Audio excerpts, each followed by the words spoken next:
Hey guys, what is up? Super K-Man Rocks here, and we are here for my LPL offseason review and grades video. We've done this on all three of the other major regions so far, the LEC, the LCS, the LCK. They're all going to be in a playlist linked up in the iCard right now if you want to go ahead and check those videos out. Obviously, this one is going to be a little bit different because I have to be a little bit shorter in terms of talking about these teams because there's almost double the amount of teams in the LPL as there are in the other regions, and so it can't quite be as in-depth as the others will be, but of course, that's still going to be saved for the primer. If you want your big 3.5 hour long video going over what you can expect from the LPL in 2024, that's the video that's going to come out in a couple of a month or so, I guess at this point, not even really all that far. And that's going to go in depth on this. Today's video is going to be about the offseason, which essentially means the main purpose of today is to grade whether or not I think these teams are moving in the right direction, whether or not they're going to be able to win or lose this year, kind of talking about whether or not I think some of the moves they made were the right ones, whether I think the org is at least, interesting enough to talk about, or whether or not I think, there's going to be some massive changes mid-year for some of these teams, which I do think is going to be the case, as I've mentioned, in some of the other regions. There has been some confusion about some of the, I guess, just wording around what I say and what's up on the screen in some of these videos. I've had some people in the comment section that are a little bit frustrated by some of the grades that I've given some of these players, and so I want to elaborate on that at the beginning of this video. First and foremost, these are just my opinions. If you have a different opinion from mine, great. Like, that's great. There's really nothing wrong with that. I would never expect my audience to just, blindly follow what I say, and in fact, I'm hoping this reaches an audience of people that may not necessarily agree with me as much, because I do think I have some, less than popular, less than standard takes on some players in the world right now, as we saw in the previous video, specifically the LCK one, in which there was definitely some contention with putting players like Hens over Delight, putting a player like Zeus as the second best top laner in the world and not the #1 top laner in the world, that kind of stuff. There was definitely some contention with things like that, but I want to make it abundantly clear that I'm really not that far off from those opinions. I think a lot of people just assume that because I don't have them listed as such, like I don't have Zeus listed as the #1 top laner in the world, that I think it would be ridiculous to list him as that. I don't think that at all. I think it's totally fine if you want to list him as that. I'm really not that far off from that opinion. #2 is essentially #1 for me. If you want a player, at a different grade that's like 1 or 2 off, take it, man. Like, it's really not going to be all that different from what I think. I think there's a lot of, I don't want to say projecting because I don't think that's necessarily the right word, but I think there's a lot of people who really, stick to their guns very heavily in the league community. They have opinions, and if you don't agree with them, then your opinions are wrong. I think our opinions are probably closer than you think, even if you don't agree with the exact letter or thing that I say about the player that's up on your screen. And so, with all that preamble out of the way, what we're going to do is go through the 17 teams in the LPL, talk about their off seasons, talk about whether or not I think they, we're moving in the right or wrong direction, and I will be grading every player. Now, the grading key, the scale, is going to be up on the screen right now. You're going to see that from A+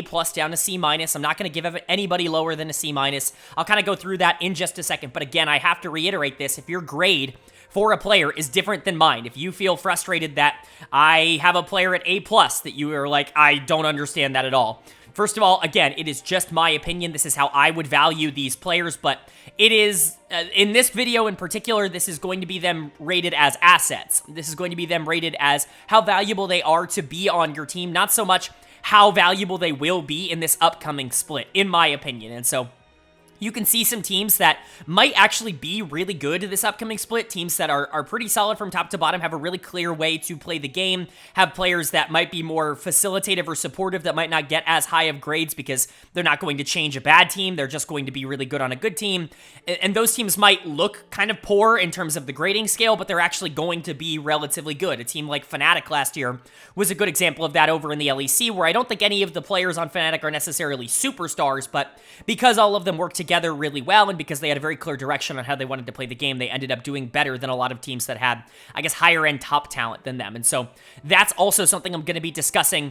The grading scale up on the screen now. Anybody in the A's is a superstar. These are elite players that would start for any organization in the world. If you're an A+, you're a top 3 player in the world, top 3 to 5, somewhere in that range player in the world in the LPL.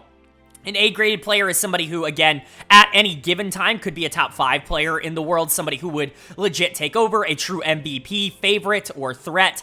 A-minus, you're still looking at MVPs. You're still looking at players that are going to be, you know, the best in their positions in the world. I think there's only like 10 A-minuses or above that I've given in the LPL and the LCK, and so if you're in the A range, you're a top 10 player in the world, in my opinion, and so I still think of you very highly. I wouldn't take A-minus as some sort of disrespect. I think that's definitely been a little bit of a miscommunication. I've given A-minus to a couple of players, and people are pretty upset about that, but I still think A-minus is elite. These are players that, like I said, could be top 10 at any time in the entire world, maybe even top 5 if everything is going right for them. Once you start getting to the Bs, this is where you start getting to good starters, players that you're going to feel really good about starting even on top-tier teams. You need players like this throughout your league and throughout your organization. Like, you're going to see a lot of B players, B good players going to Worlds, that kind of thing. The only difference between B+ and B is how consistent you are.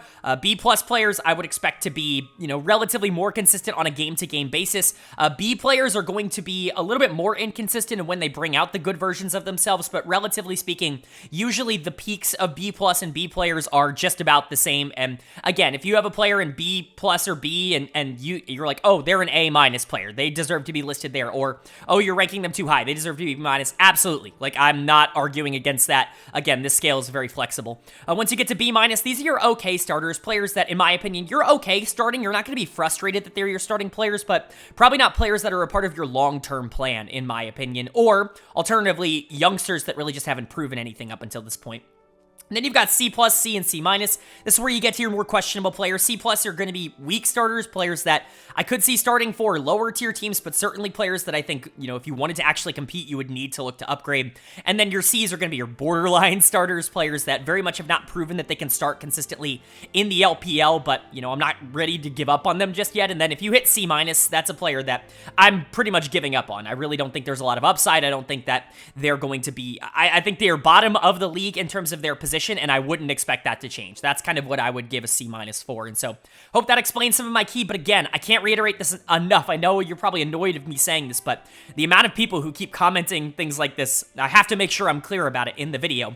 If your grade is 1 or 2 off from mine, again, if you have a player at an A and I have him as an A-, we're probably pretty close. You really don't, I mean, you can freak out about it in the comments if you want to, and again, if you want to have conversations, I love communicating with people in the comment section, as you can see from my previous videos. I'm probably not going to reply to you if you're just screaming at me that my takes are stupid, though. If you know, comment something like, I knew this video was bad after watching the first 2 teams, then I'm probably just not going to respond to you, because clearly you're not here for discussion. So if you want to have a conversation down in the comment section below, let's do that, but that's the key. That's the preamble. I know it's long, but again, there's been a lot of confusion in the comment section, so I really wanted to make sure that I went in depth in this video at the beginning of it, talking about what my grading process is. I also want to say that, I know it's kind of funny to say this after my longest intro, but I'm going to go a little bit shorter on these teams in this video. I have a timer next to me that kind of shows me how long I've been talking about each team, because there is 17 teams, and I don't want this to be 3 hours. And so, without further ado, let's jump right into it. If you're new to the series, what we do is go in order of how they finished in the summer split, and that includes playoffs. And so we're going to be, you know, going through the order that they finished in summer playoffs, and then all the non-playoff teams in order of how they finished in the regular season, and that does mean summer split. That does not include the regional qualifiers. It does not include world seeding, and so it might be a little bit different. We've got a team that made worlds that's coming in 5th, yada, yada, yada. It's just kind of how it goes, but you know, number 1 was pretty easy. This was the number 1 team in the LPL all year long, and certainly they made some adjustments this offseason. It definitely is a very different looking team. It's, of course, LGD Gaming. They're coming in making quite a few changes, or 2 changes, but 2 pretty big changes. Now, this is already going to be one of the more controversial ones, because I do think a lot of people are going to look at this and already disagree with my mid lane, you know, projection for this team and what I consider it, but let's quickly talk about what you're seeing on the screen. Of course, in the top right corner, you're going to see the record in the regular season, the game record below that, and where they finished in total. So JDG was 2nd in the regular season, but they won the finals, and so they finished 1st, etc. On the left, you're going to see the 2023 version of this team. On the right, you're going to see the projected 2024 version of this team. And in the middle, you're going to see, you know, what I believe that to be. There's 4 outcomes: no change, which is, of course, if the player is the exact same as they were last year; change, which I think is more of a side grade, or alternatively, you could be getting a little bit worse at the position in order to get younger with more upside, that kind of thing. I think that is definitely something to talk about. Upgrade and downgrade are pretty self-explanatory, but they're not going to be as concrete as maybe you would think in your head. I'm going to go ahead and get into why downgrade doesn't necessarily mean the player is going to be worse for the team, just rather that I think the player is a worse asset individually overall, because, you know, we'll talk about this, but this is actually a great example on the first slide. I don't think Yagao is going to be worse for JD Gaming than Knight was last year. I think Yagao is going to fit into this team really well, but I think if you were asking me who I'd rather have on the team, Knight I would definitely take over Yagao, just because I think Knight's more talented, but we'll get into that. Their lineup, JD Gaming, I guess we can talk about here. Their lineup last year was 369, Kanavi, Knight, Ruler, and Missing, and their projected lineup in 2024 is Sheer in the top lane, Kanavi in the jungle, Yagao in the mid lane, Ruler at AD carry, and Missing at support. Some of these grades, again, are going to be a little bit more personal for me. These are just my personal opinion on where I would evaluate some of these players. Just for context on, you know, what my grading scale tends to be, I value regular season a lot higher than I think other analysts you're going to see. A lot of people look at Worlds as like the end-all be-all, but it's hard for me to say that 1 month on one patch is exactly how a player is going to play projected out into the next year. And again, these are LPL rankings. These are not Worlds rankings. And so, you know, it's great if a player has a good Worlds. That's going to bump them up in my grading scale, but I do value consistency over the course of an entire year. And if there were times during last year where you struggled or weren't consistent, then I'm going to take that into consideration. I think a lot of people put Worlds on this pedestal, but I think we've learned over the course of, I don't know, the last decade as a league community, that just because you break out at Worlds, just because you look really good at Worlds, that doesn't necessarily mean that that's going to translate into you being really good for years to come. And I think that's something that I wanted to take into account in terms of my grading scale. So we'll quickly talk about the players that are staying. Kanavi staying here. He was probably the most consistent player on this team in the regular season. He was really driving them forward. They played through jungle a lot in the regular season, so it's really good to have him back. He fit the meta basically perfectly as this super aggressive early game pather who has the best early game tempo in the world. He's really good at these engage style, you know, tanky junglers, things like the Maokai, things like the Sejuani, but he can play carries as well. Just a very versatile player. He was the best jungler in the world last year. It was pretty major for them to retain him because at times it was looking like he was going back to the LCK. So really nice for them to bring him back. You've got Ruler in the bot lane. He's the best AD carry in the world. I don't even think that's really all that up for debate right now. He was the best AD carry in the world in 2022. He's been the best AD carry in the world for quite a while, and in my opinion, he's the best AD carry of all time. He's one of the few players who is going to get an A+ grade from me. Some people are probably going to be mad about this, but I just don't understand how you could be. Ruler is everything you could want out of an AD carry, and then some. He's the best mid-game AD carry of all time. Really, there aren't a lot of ADCs that, you know, can really take a lead and snowball it out of control in the same way that he can, basically individually, but he gets helped a lot from the rest of this team as well. He's just a really good player, and they're going to be happy to be able to have kept him. And then Missing in the support position has a real strong argument to be made that he's the #1 support in the world. I have him at #2, only behind Keria. Keria was the only A-graded support that I gave out. A lot of people wanted him at A+. I think A is still super valuable. A+ is just a very elite company for me. You have to basically be a top 3 player in the world, and Keria was just a little too inconsistent, but for Missing, I think he does benefit a lot from having good players around him, but obviously he helps this team a lot in the same way. He was one of the best supports in the world last year, and I think there's reason to project that he's only going to get better this year as the meta starts to move back into more of his favor. I think a lot of people forget he's an enchanter player at heart, or at least he was early on in his career. I think we kind of got more towards the engager side of things towards the end of 2024 or 2023. I think we could be going back to a more enchanter style meta, and I think that will help Missing. And so generally, I like the 3 retains here, but the 2 changes are big. I mean, Knight to Yagao is big, if only because it's basically opposite styles. Again, I have this listed as a downgrade because I have Knight listed as an A+ player. I think he's the most talented player in the world at the moment. Anybody who's followed the channel over the past, you know, 2 years or whatever knows why I think that. I talk about this guy every week, and so Knight's really, really good, and Yagao's also really, really good. I mean, he's a top 3 to 5 mid laner in the world. I just think he's going to be a little bit less valuable individually as an asset. Now, like I said in the intro, do I think Yagao is going to be worse for this team overall? I don't. I actually think Higao's going to fit on this team a little bit better. Now, one thing I do want to make sure is known is this team actually did play through mid a lot in clutch situations last year. I'm thinking the finals, and I'm thinking MSI. They really wanted to play through mid lane. They wanted to play through Knight. They wanted to try to get him ahead and then move him around the map. You can't really do the same thing with Higao. Maybe you can. No team has really done that over the course of his career. Certainly not JD Gaming. But what Yagao just does better than Knight is make the rest of his team look really good. And I think this could be another breakout year for Kanavi because you're bringing Yagao back in here into the mid lane. And so while this is technically quote-unquote a downgrade to me, because I think, in my opinion, going from Knight to anybody is a downgrade at the current moment, I think Yagao will actually do just fine on this roster. And I think he will be a positive for them overall. He certainly will keep them as one of the best teams in the league. The real question mark is absolutely top lane. And this is really, I mean, I don't really know what to tell you here. Sheer is coming in. Sheer is is a player that has never played professionally in any league. He is a solo queue player from China, and I can't tell you anything about him. There is nothing I have on him because he's never played professionally. Unless you are in China and you're watching Chinese solo queue, high-level challenger play, you've also never seen this guy play. And so I don't really have any analysis to give you on whether or not he's going to be good. This is a major risk. The best team in the world for most of last year up until the semifinals of Worlds just went and got a top laner who's never played professionally to replace 369, which is a major gamble. I trust this team. I trust the scouting that they do. I don't think they would go in this direction if they didn't genuinely think he was going to be a very good player, but it is a major risk. And if he comes in and is just not very good, which is totally possible, I think that's going to suck for this team. Now, positively for them, they did also sign Flandre in the top lane, who obviously didn't play last year, but he is a, legendary top laner. He's won Worlds on EDG in the past. If Sheer is garbage, if he just can't play at this level, if he needs time in the LDL, you can bring Flandre in here, and I think that's going to be just fine. It still would be a downgrade from what 369 offered because of the consistency. Last year, in my opinion, they're just very different players, but you're taking a major gamble on a player who, again, could hit really, really hard, but could also flop really, really hard. And so it's definitely going to be interesting. But overall, I do think JDG got a little bit worse. Again, I mean, it's just hard to say they didn't get worse because of the top lane situation. There's really no way to know what he is going to be able to offer. But I think mid lane will be fine, especially if Kanavi has another breakout year. The last time these two played together, Kanavi and Yagao, Kanavi was the best jungler in the world by a large margin, and Yagao was a top 10 player in the world in 2022. And so, there's a lot of reasons to like this. I think the bot lane is even better than what JDG had in 2022. And so, theoretically, you could just look at this as an upgraded version of JDG in 2022, which was already a semifinals team at Worlds. And that means they could potentially be a Worlds finals team. But again, a lot of that is going to hinge on whether top lane can survive. I like this team, but I think there is going to be a little bit more competition in terms of that #1 spot than maybe there was in 2023.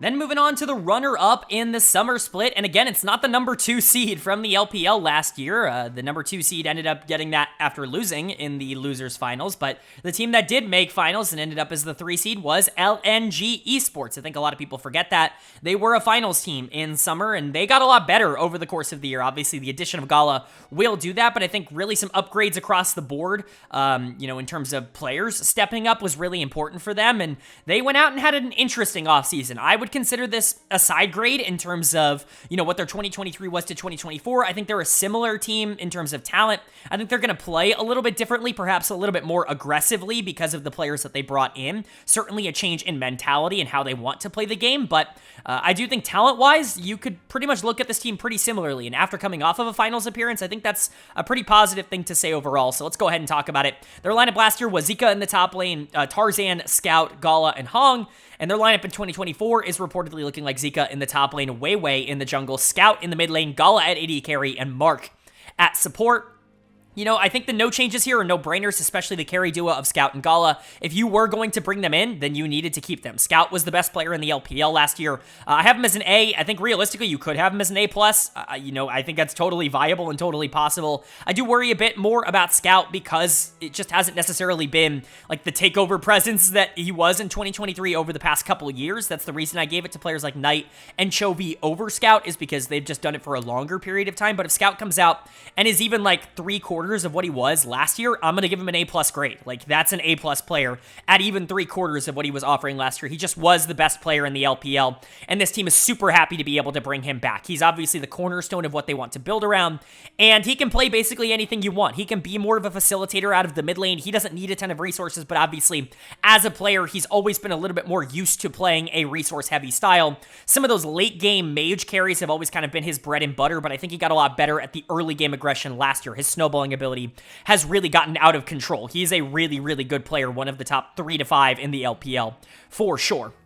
And then you've got Gala in the bot lane. If you want to give him an A and not an A-, I think that's also fair. I think Gala is the definition of an A- in my book. Like, to me, how I view him is this, like, really, really elite AD carry, somebody who will make any team that he plays for better because he's just very versatile in the kind of style that he can play. He can be really good in the early game. He can scale up into the late game. He's just kind of really good at the game, but he's not the kind of ADC that I see just, like, dominating League over and over and over again. He's not ruler, in my opinion. Like, that's kind of the differentiating factor for me. quickly. Maybe he can, you know, really have that one split where he just completely takes over and is great every single game at an absolutely high level without a ton of other interference. He's just dominating 2v2 and just kind of taking over in the same way that a player like Ruler or a player like Jackie Love, who we'll get to later, has been doing over the past couple of years. But for now, Gala just comes in as a super elite player, an A-, a really, really good player. Again, one that would make any team in the world better to have him. They're going to be happy to have him, especially after it was kind of rumored that he wasn't going to be on this team. And then you've got Zika in the top lane. I like bringing him back. He showed a lot of growth over the course of last year. Obviously, took a punt on him in 2023. You wanted to kind of bring in somebody with a little bit more upside, a little bit younger. He had gotten some time on Invictus and looked okay over the course of his career. He hadn't looked like a superstar, but certainly somebody who showed a lot of potential. I think very similar to someone like Harry on Ultra Prime, you know, last year. Just kind of an interesting player that has upside, but wasn't necessarily able to put it together game after game after game. But, you know, you put him on a team with better teammates around him. You give him opportunities to play a little bit on strong side, on a good team that knows it can survive without him, you know, if they don't get resources, then I think he was a lot more comfortable. He was a bit better in spring, which is certainly something to keep in mind, but I think a lot of that was just the fact that they were playing a lot more towards bot lane once Gala got on the team. He didn't get as many resources, and so he wasn't necessarily as dominant of a carry. Still a very good player, and certainly not somebody that you're frustrated about having in your lineup, just a solid player. But the two changes that you're bringing in Weiwei to start in the jungle. I think some people are going to want to see a higher grade on a guy who just went to World Finals, but like I said in the previous segment, Worlds is important, but it's also important to look at an entire year's worth of, you know, tape and of what they were able to show. And Weiwei just wasn't like a superstar for Weibo Gaming. He was good. He wasn't a superstar at Worlds either. Honestly, he was the weakness of that team in the Swiss stage. I think people forget about that. They weren't particularly good in the Swiss stage. I mean, they were fine. Like, they got out of Swiss, but they weren't dominant. They weren't a team that looked like they were going to be able to make World Finals. And Weiwei was really struggling going up against, you know, the other mid-tier junglers. He kind of got completely run around by a couple of them. And so, you know, it's worth noting that he is a good player and certainly somebody that I don't think is a downgrade coming in from Tarzan, who also had a pretty rough split. But, you know, I don't know if I would rank Weiwei as high as I would rank Tarzan, because I think when you look at the overall, you know, story of their careers, Tarzan has been more consistent over the course of his career than Weiwei has for his. I think they offered relatively similar outputs last year. Weiwei was maybe marginally better, but it certainly wasn't by a ton. Both of them struggled in the regular season quite a bit, and Tarzan was better in the playoffs for sure. But, you know, this is definitely a difference in styles. I think that's really where you're going to get the change here. Weiwei is much more of an aggressive jungler, wants to play a lot more fast and aggressive early in games, where Tarzan is much more of that facilitator. He's somebody who has made his name on champions like Zac and Sejuani, and so you're not going to get that super aggressive, super dominant performance in the same way out of Tarzan. It's definitely a difference in direction, and I think that does follow up with your support change as well. Hong is still on this roster. He still is signed to LNG, but as of right now, he's listed as the substitute because Mark was brought in to start for this team. Now, who do I think is better? I think Hong is probably better, but I think Mark, if you want to go in a more aggressive direction, might be the better support. He's one of, if not, you know, a top 3 most aggressive support in the LPL. That's kind of what he and Jackie Love have been on Top Esports the past few years. A lot of people have been talking about, oh, I can't wait for Mark to get replaced on Top Esports because we need a better support. We need someone like Ming to come in to make this team elite. Jackie Love and Mark had like sneakily great chemistry because they both really wanted to play fast early in the 2v2, and if you're gonna do that more consistently with Gala, this year, I think that this is actually a pretty interesting signing. Again, if it doesn't work out, you do have a backup in Hong. I would very easily see him coming in pretty early on into the split if things don't work out. Hell, he could even start this split. I don't know who they're going to pick, but they do have both under contract right now, and I predict it to be Mark. And so, obviously, Gala and Mark have some synergy. They're friends outside of the game, and so they wanted to play together. That's great, but I think pretty much every change that I've seen from this team this offseason just points to them wanting to go in a more aggressive early game, like, direction, which I think is interesting considering you're building around Scout and Gala. I hope this works because I do like this team. I like this org. I really like these players. Weiwei and Mark certainly develop an identity, but I don't think this is going to be as strong of like a talent upgrade as maybe some people are going to see on paper. I think that this is probably going to be a relatively similar team to what they were last year in terms of where they end up landing. I just think it's going to be a little bit of a different way to get there.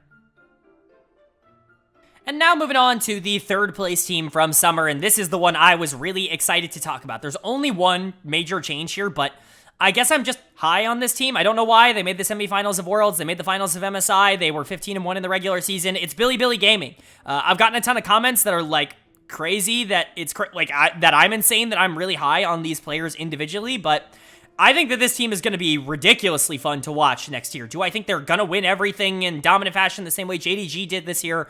I don't think so. Like, that's going to be a hard thing to top. I don't think they're, nobody in the LPL or in the world that, going into next year is quite the same, like, on-paper talent level, in my opinion, as what JDG had, maybe except for T1, if you want to count that.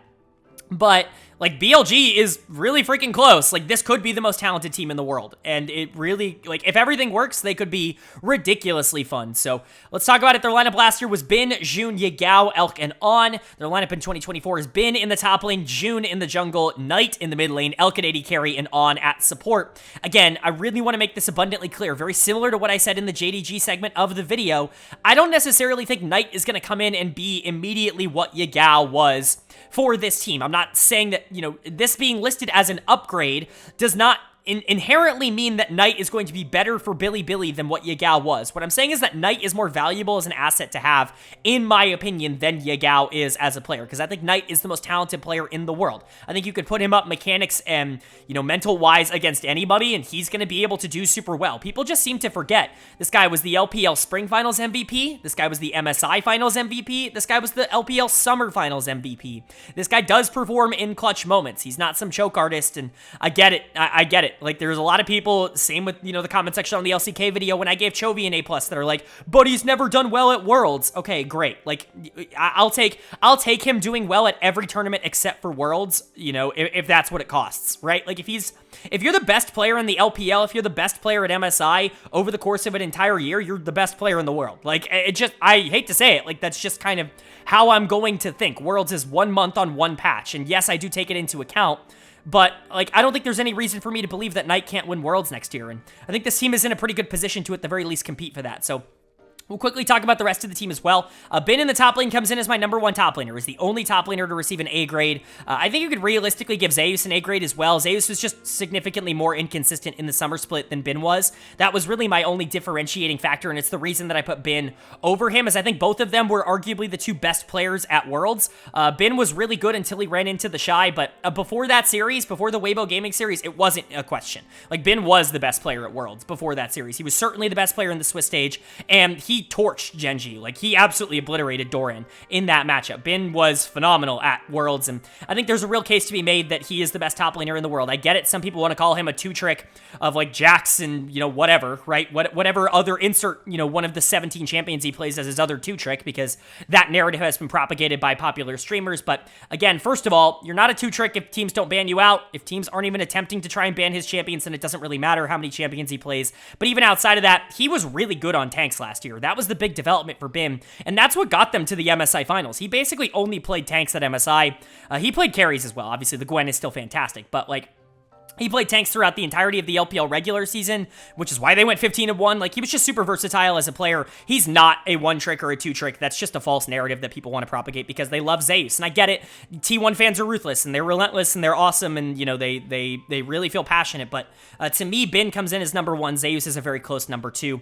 Then you got Jun in the jungle. I'm going to give him a B+. I think this is relatively fair. You could get him in the A zone. I think that's also relatively fair. He's probably a top 2 jungle in the LPL. I think jungle in the LPL is very inconsistent. That's just kind of how they tend to play. Jun is another one of those very aggressive, very feast or famine kinds of junglers. It was very feast last year, but, there are going to be games where he doesn't look nearly as consistent, which is why he falls out of the A range for me into the B+ range. People forget in the spring split, I know this team went to MSI because they went on that massive run in the playoffs, but people did not rate this team very highly in the spring split, and Jun playing poorly was one of the main reasons why. Jun and Yagao were just not on the same page. They obviously got on the same page, and they were great in summer, but, Jun didn't have this perfect year. He didn't come in from a weak Inivctus Gaming team with a ton of promise where he had shown he was like a really high-level prospect and just immediately become one of the best junglers in the league. It took a bit of time for him to get there. He did get there by the end of the year, but, there's reason to believe that there is potential regression to the norm over the course of next year. I don't think that's really going to happen. I think B+ is probably his floor as a player, but that's just where I feel more comfortable placing him at the moment.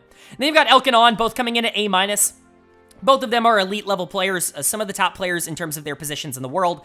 And, you know, this is one of the things that I talk about. I know I try not to pat myself on the back. I really try not to pat myself on the back. But I have a significantly higher hit rate on, you know, crazy, you know, non-consensus picks than basically any other streamer or content creator on League of Legends out there. Just statistically speaking, I keep track of that stuff, and it's been incredibly good over the past few years. And the best example I can give is Elk and On, who I've been on the train for since like 2021. I've been like pounding the table, especially for On, but even for Elk, like on Ultra Prime, I was like, this dude's carrying, and like I was really glad when both of them came over to Bilibili because I thought they could be a really scary duo together, and they were better than even I anticipated them being.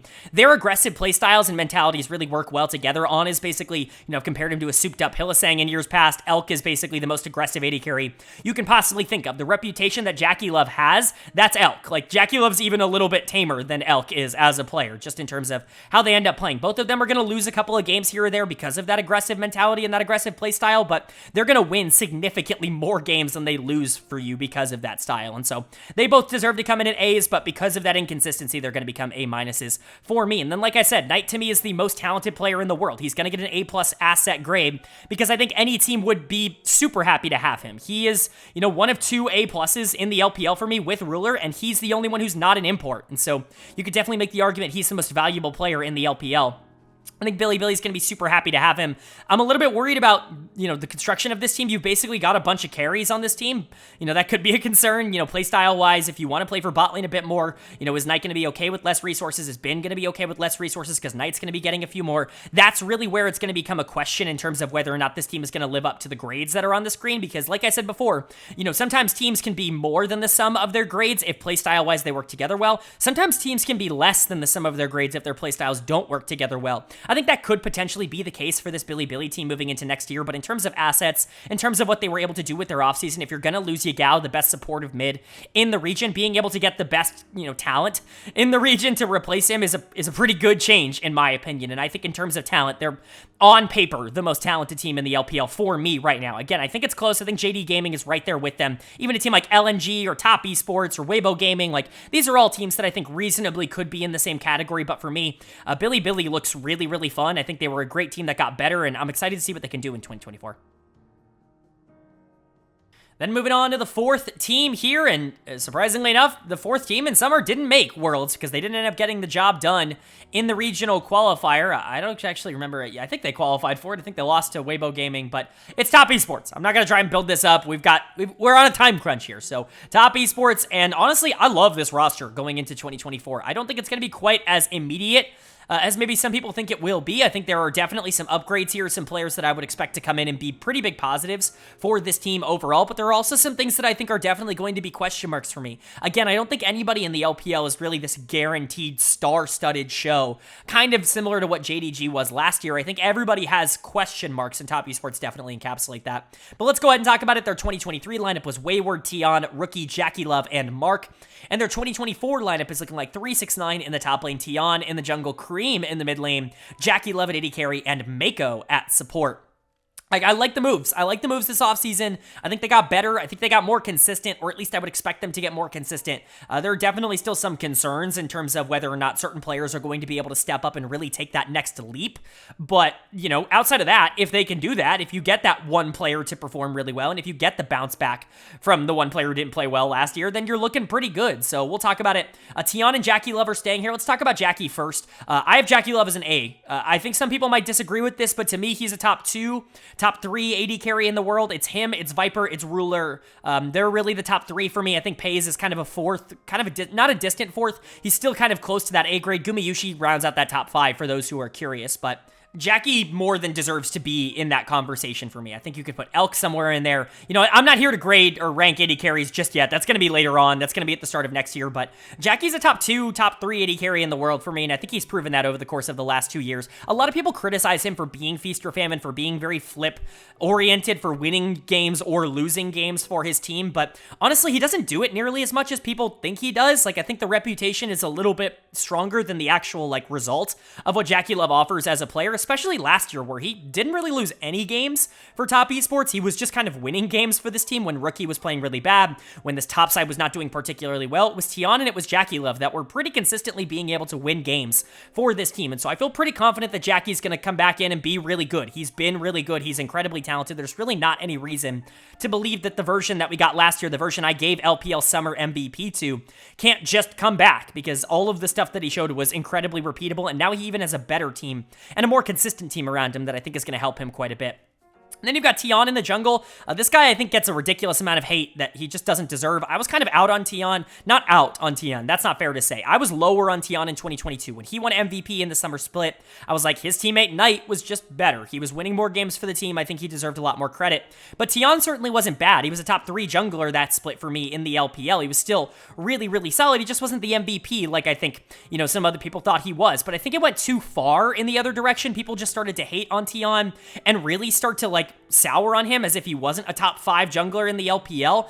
I think that's crazy. I think that's an insane statement to make. This guy has consistently been very good, and honestly, he had a better year in 2023 than he did in 2022, in my opinion. He was really good in 2023, very consistent, was, like I said, one of the 2 players on this team that I actually could rely on relatively, you know, regularly to win games outside of JackeyLove. And so if you're going to keep 2 players, I think they're the 2 right players. They were the 2 that played the best last year, and I think building off of that is pretty smart. You are moving in different directions in different areas. You're bringing 369 back here to Top Esports in the top lane. This is a great move. I think Wayward, obviously, I like Wayward more than your average consensus, you know, analyst would. I think a lot of people don't even see him as like a top 10 top laner in the LPL. I just don't see that. He's going to have bad games, but he has good games as well. He has more good games than bad games. It's just the bad games are a little bit more noticeable because the bad games are worse than the good games are good, if that makes sense. But even if I like Wayward, like 369 is everything that this team could want and then some in the top lane. This is a major get for them. He's a rock on the top side of the map. He's somebody that you don't have to give any resources to. He's going to win 1v1. He's going to be super strong on weak side. You can put him on tanks. You can put him on carries. You can give him resources too. He can really do anything you need him to do. Ever since going over to JDG, he's really become the best version of himself, and I think that I would expect that to continue back here on Top Esports, because I think the rest of the team around him is in a good position to be able to facilitate and follow up on that. And then the one question mark, like big question mark for me, is going to be Cream in the mid lane. Now, if you followed this channel for any amount of time, you'll know Cream was one of the 2 original channel darlings on my channel. Him and Zeka were the 2 big, like, okay, these 2 mid laners are incredibly underrated by the majority of the LoL community. They're going to be superstars one day. Zeka, I think, has kind of fulfilled some of that, you know, potential. He's been pretty consistent for Hanwha over the past year, and obviously was great on DRX, in my opinion. Cream, I think, actually took a little bit of a step back in 2023. He was really good in 2022, and 2021 was really the year where it was like, oh, this guy's going to be a superstar, right? Like, he's going to eventually be one of the best mid laners in the world. I just didn't get that in 2023. He was the weakness of OMG. And that's okay. Like, that team was really good. Top side of the map was really strong. Bot lane really stepped up, especially when they were winning. But Cream really never became that, like, takeover talent that we think he could. I want to make it clear, his champion pool problems are not problems. He's got 6 or 7 champions that he's really good at. You can't ban out Cream. So all the people who try to sit there and say that his champion pool is too small for him to ever be elite, it's just not true. That's just, it's again, a narrative that I just don't think holds any weight once you look into it for more than 5 seconds. But he can't come in at higher than a B for me. I think it's funny because him and Rookie last year were pretty similar outputs, because Rookie also had a really bad year, probably his worst year in the LPL. But I would expect Rookie to be better this upcoming year, and I would expect Cream to maybe develop some, you know, more feast or famine tendencies. You have Cream and JackeyLove as your carry duo. As much as I think JackeyLove is more consistent than people think he is, that's certainly a recipe for potential disaster if things end up getting a little bit too flippy. But you're also bringing Mako in at support, and this is kind of your contingency plan in case things are a little bit too flippy. Mako is your shot caller, because that's really where I think you're kind of bringing him in for. You wanted somebody that was experienced and that could really step up your consistency game in the support position. They were looking for Ming originally, but he chose RNG, so they went out and got Mako from EDG, who does want to go in a younger direction.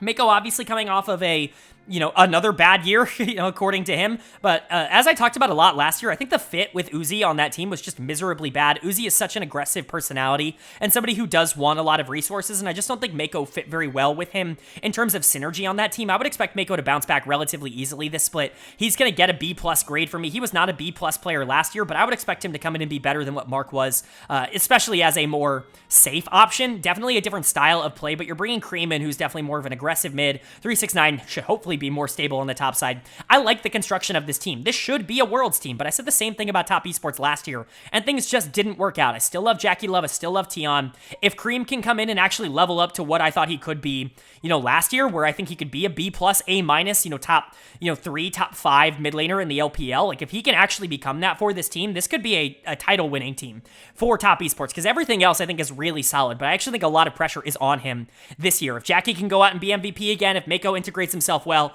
I do think the floor of this team is pretty high, but the ceiling is also really high if Cream ends up being very good. And then moving on to the fourth team to actually make Worlds last year from the LPL, and a team that obviously ended up going to World Finals, it's Weibo Gaming. And they had certainly an interesting offseason, a bit of a retooling. I think this team will play pretty similarly to how they did last year, at least in the regular season, because I do think that there is some misconceptions about, what this team was last year because of their run at Worlds, but obviously those who watched the LPL last year know how inconsistent they truly were for a majority of the year. I don't expect that consistency to increase with some of their decisions, but I do like some of their additions, so we'll go ahead and talk about that. Their lineup last year was the Shy, Weiwei, Xiaohu, Light, and Crisp, of course, making that World Finals run. And their lineup in 2024 is looking like ZDZ in the top lane, Xiaohao in the jungle, Xiaohu in the mid lane, Light at AD carry, and Crisp at support. Really fun to see the Xiaohao-Xiaohu duo in the jungle mid. I think that's going to be a lot of fun to watch, but the changes I think are relatively fine for this team. I don't think it really changes the perception of them in my mind all that much. This team played almost entirely through bot lane in the regular season, and I expect it to be the same in 2024. So let's go ahead and talk about that. We'll start with Light and Crisp because, again, they were kind of the focal point for how this team wanted to play in the regular season. Obviously, things transitioned as they got international. They started playing a lot more towards topside, but we'll talk about the Shy. He's basically the poster child of doesn't give a shit in the regular season, doesn't try at all, and then tries once he gets to Worlds, and so they knew they couldn't play through him all that much in the regular season last year because his performances just weren't very good, and so Light and Crisp were really kind of the backbone of what this team wanted to do. Crisp in particular. He had a really poor World Championship, which was really unfortunate because I do believe that he was this team's best player in 2023. I think a lot of people's public perception on him has really gone down, but I'm really glad that they brought him back here. It looked like he was, coming back for most of the offseason. There was some discussion because they announced a different player, a player named Era, who had been in their system for a little bit, been a mid laner in their system for a little bit as their support in 2024, but it was their sub. He's going to be their sixth, man, their substitute, if you will, but he's never played support at the highest level. I was very confused. It's a good thing that Crisp is coming back here because I do think he's incredibly important towards what this team does. As the meta moved a lot more closer to that engager style meta, I think Crisp got a lot more comfortable, and I think he deserves this B+. He was honestly probably a little bit better than a B+ last year, but I think B+ is probably closer to his true talent level. This is probably a regression back to more so what I'm expecting from him, which is just to be a top 3 to 5 support in the LPL rather than a guaranteed top 3 with missing it on, like I think he was for a majority of 2023. And then Light obviously is great. He is the pinnacle of what I consider a B+ player to be, which is a very solid player, maybe not one that I would consider to be incredibly elite, but one that, if he has a good team around him, is certainly consistent enough to look and play like an elite player in a lot of different circumstances. And I think that's what Light has become. He was very good for this team at Worlds. Obviously, they don't make World Finals if it's not for Light playing as well as he did. Obviously, the Shy was really good, and, Weiwei was good in the finals, but Light was really the unsung hero of that team at that World Championships. He was probably their most consistent carry in terms of resources, in terms of actually getting jungle attention and doing something with it. He's just a really good player. He's not somebody that's going to go out on his own and dominate, although he kind of did for LNG in 2022, but he is one of the more consistent AD carries in the world. You can rely on him to be good enough. If you want to be the best team in the world, Light can be your starting AD carry. He certainly is good enough for that. And then Xiaohu, who's just a historical mid laner at this point. He finally made a World Finals to add to his resume. Hopefully that starts to get some of the haters off of his back. I don't think he's the most consistent player in the entire world, and so you might wonder why B+. It's just simply because I think his highs are higher than the other B+ players. You can argue that he's not as consistent as everybody else in that tier, but I do actually think he's got A- upside in terms of what he's able to put out in the regular season. He still, grades out as one of the best team fighters in the entire world, and he certainly passes the eye test in terms of that regard. The laning can sometimes be a little bit more inconsistent, but Xiaohu's definitely somebody you can win with really consistently, and that's the core of the team that is returning here because the top side of the map is different. Weiwei is out, Xiao Hao is in. Now, if you've been following the channel at all over the past 2 years, you know I actually think this might be an upgrade for this team. I think Xiao Hao has been a better jungler than Weiwei over the past 2 years, and I don't think it's been particularly close. Xiao Hao's just been playing for a miserably bad anyone's legend team, and he's really gotten to do all of the things that he's wanted to do. He's gotten to play with a ridiculous amount of resources. He's gotten to be the primary carry for a team like that. I don't know if he's going to be given the same luxury for a team in Weibo here, and so there is questions about whether or not the fit is going to be as seamless. But in terms of talent, like, this guy could be a top 3, top 5 jungler in the league this year. I see a very similar progression to a player like Shun on BLG coming out from him. In fact, I think he might even be more talented than Shun was coming in from Inivctus Gaming. Xiao Hao has just been phenomenal for that AL team. He has been everything that that team has needed. He's been an all-pro twice for me in summer of 2022 and in summer of 2023. I really do think he has been that kind of player for a team that has desperately needed it. And so for him to finally get a shot on a really good team, a good org here, I hope that he comes in and plays up to that. I think, you know, B is probably his floor. I would be surprised if he was significantly worse than a good starting jungler, but his ceiling is legit like a top 2, top 3 jungler in the LPL if everything were to go right now that he has actual teammates around him. And then you've got ZDZ in the top lane. This is obviously a downgrade. I think a lot of people would consider that, but, you know, I think these two are actually relatively comparable in the regular season in the LPL. Last year, the Shy was just not very good. He was a bottom 5-ish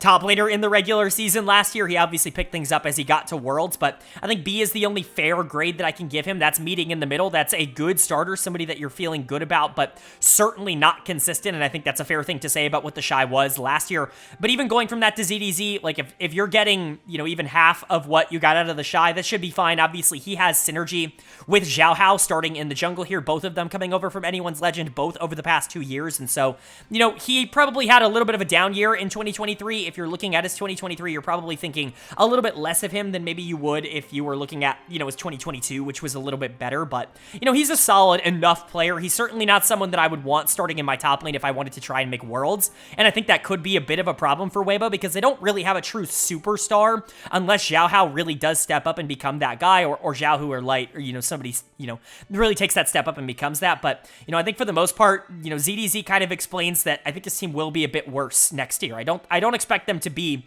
a top 4 team that ends up making Worlds. I do think they'll be in competition because I think the bottom side of this map is so good, and Xiao Hao really does have a ton of potential to be able to break out and become that star. But if that doesn't happen, I really do worry about the floor of this Weibo Gaming team. They're still going to be very inefficient. They're going to be very feast or famine, but if those games do end up going their way like they did last year, I mean, theoretically, I think they could have a similar year. I just don't know if I love the direction they went this offseason, outside of signing Xiao Hao, which I think is a great move.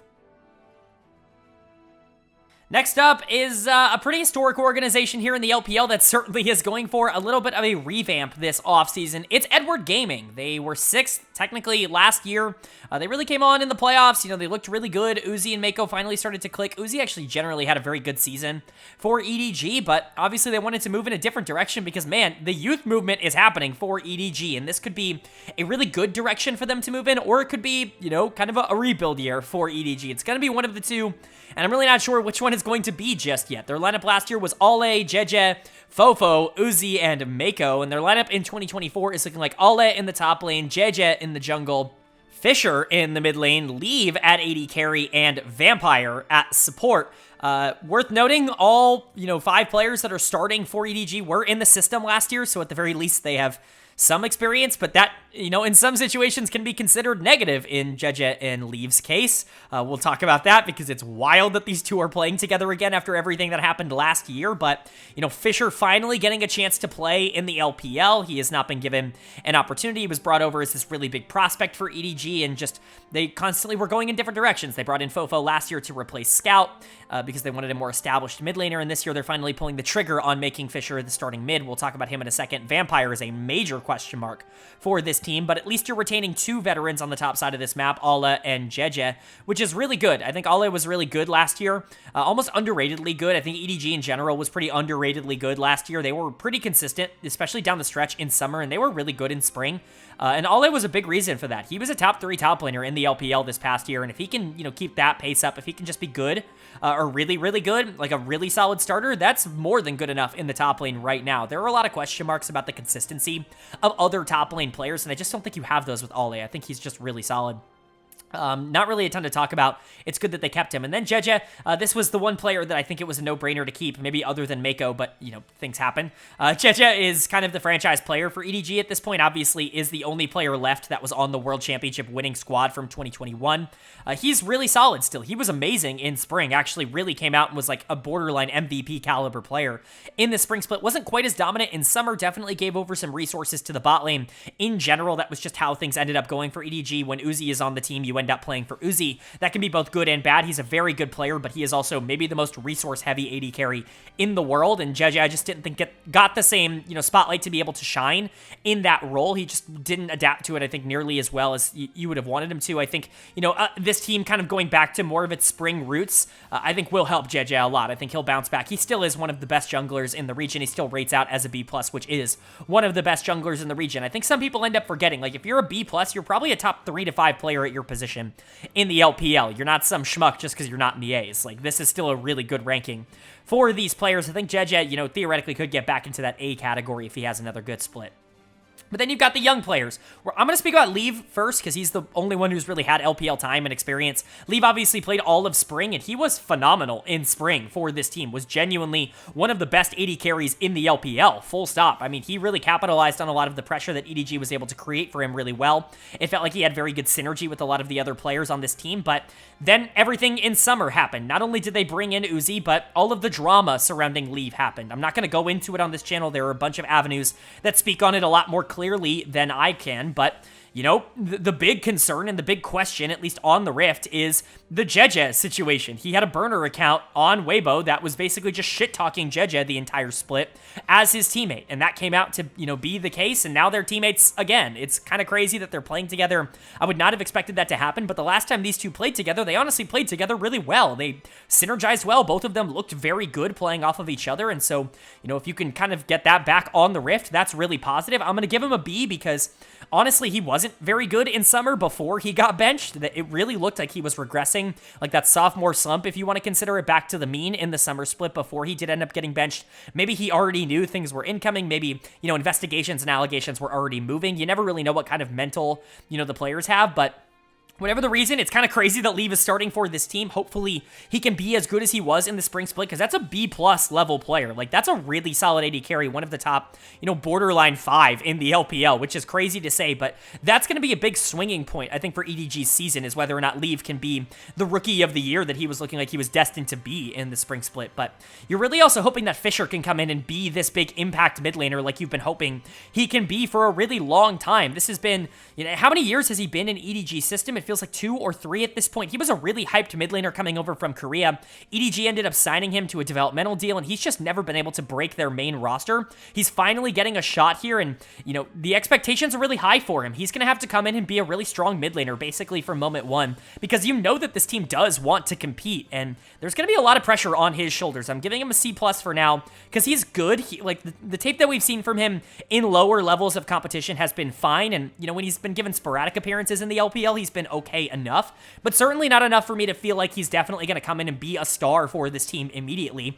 I certainly think it's possible. His mechanics are obviously very good, but he's got a long way to go in order to replace even what Fofo was for this team last year. I know people are down on Fofo, but he was really good for this team last year for a majority of the season. Was a little bit one tricky, especially down the stretch with that Jace, but is a solid player and is certainly one that, you know, you can win with, and Fisher has to be as good as that in year one. If he's not as good as that, that's going to be a disappointment, I think, for EDG, so definitely something to consider. And then Vampire in the support position. This is a major question mark. The only tape that we've seen from this guy up until this point is Nest this year. I mean, he's so new to pro. Not quite as new as Sheer was when we were talking about JD Gaming, but he's pretty darn close. This is a major, you know, question mark and a no-name. You're going from Mako, who is essentially the greatest support in LPL history, certainly up there, if not guaranteed to be #1 on that list, to a kid that's barely even played. He's never even played in the LDL, right? Like, he's never even played in Tier 2 of China. So certainly something to keep in mind. He's going to have to get a C for now because, again, there's just so little tape. He was okay in Nest.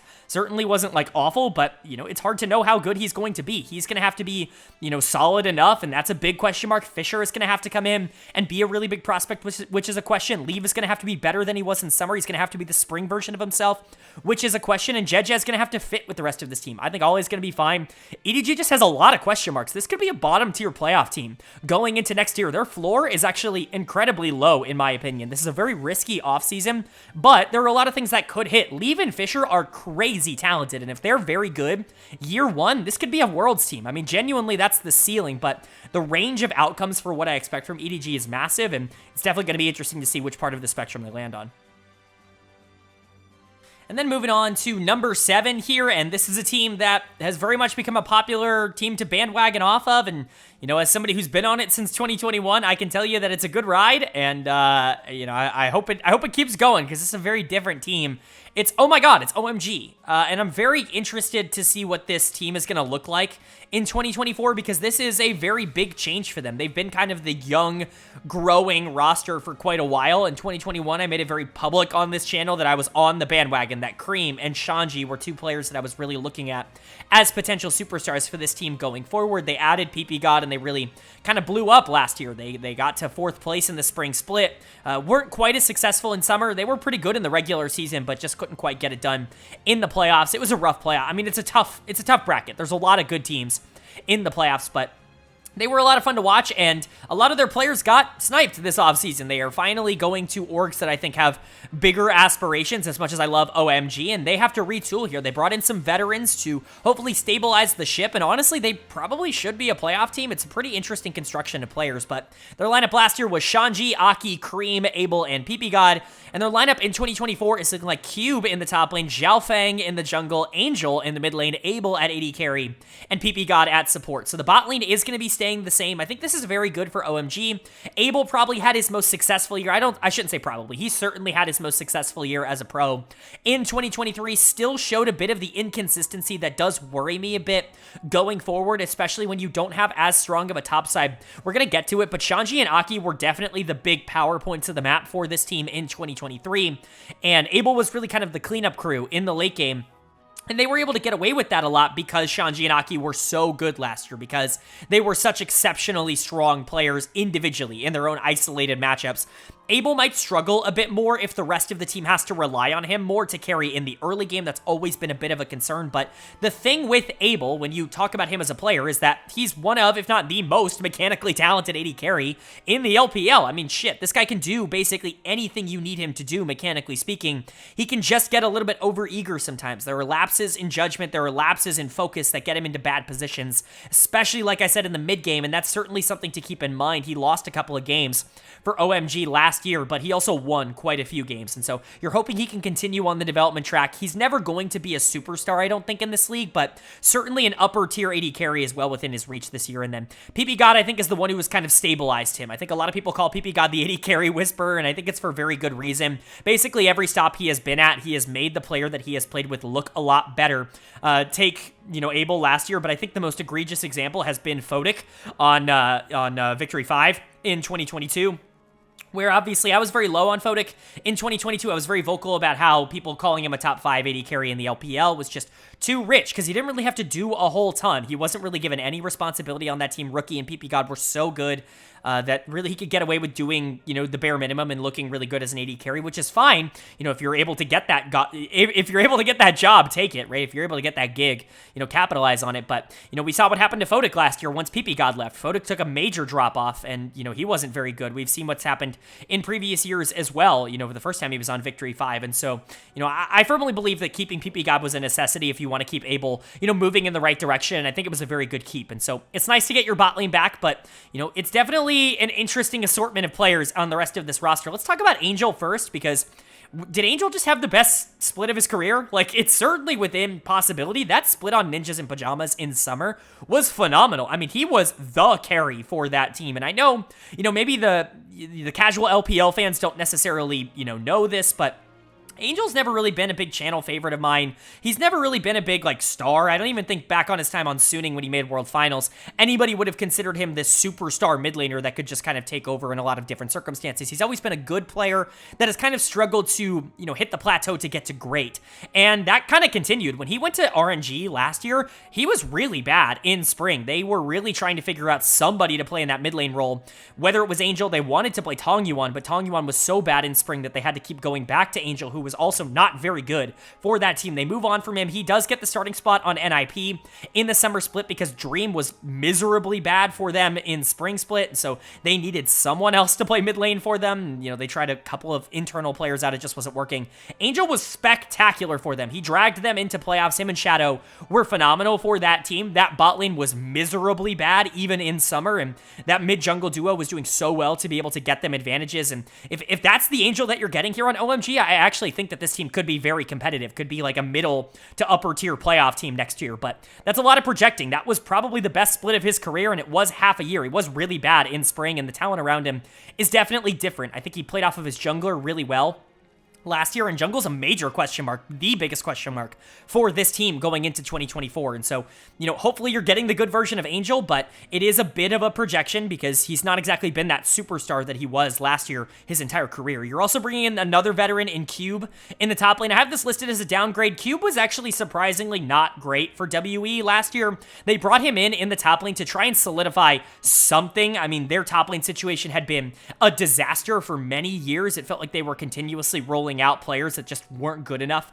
to play in that role, and they wanted to win, and so they brought Cube in from Rare Atom midway through the year, and he wasn't as consistent as you would have liked him to be. He actually took a step back, in my opinion, in 2023. Cube is a player that I was really high on going into 2023. In 2022, it felt like up until that point in his career, he had been this super stable, really solid top laner, and 2023 was not great for him. He wasn't even great on Rare Atom in spring. He was kind of a mediocre player, if we're being honest. And so you're hoping for some natural regression from him back to the mean, which is a stable top laner.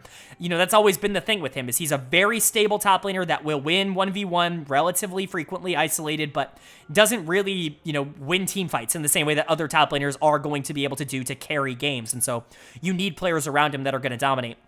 If you're getting the very stable top laner that is Cube, that's fine. It's still a downgrade because Shanji's awesome, and he's going to go and do really well on a very good NIP team this year, but, Cube should relatively be fine. The question mark on this team is Zhao Fang in the jungle, which definitely is a question mark. Do not get me wrong.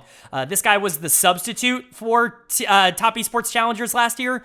Certainly a pick to bring in. Obviously, they saw something they really liked in scrims. I know they were looking at a couple of different junglers. Players like Milky Way were thrown out here as well. I like Milky Way a lot. He ends up being the substitute for FunPlus Phoenix. We'll get into that in a bit. And even Zhao Huanggren was thrown around as a name here, who's obviously a name, and he hasn't performed quite as much as people would have expected him to, but he's a name, and they picked Zhao Fang, so clearly they see something in him, but we have so little information on him, very similar to what we talked about with Vampire and with Sheer. We have a bit more on Zhao Fang. It's not like he's just complete nobody like the other two were, that have very little games actually played that are able to be watched.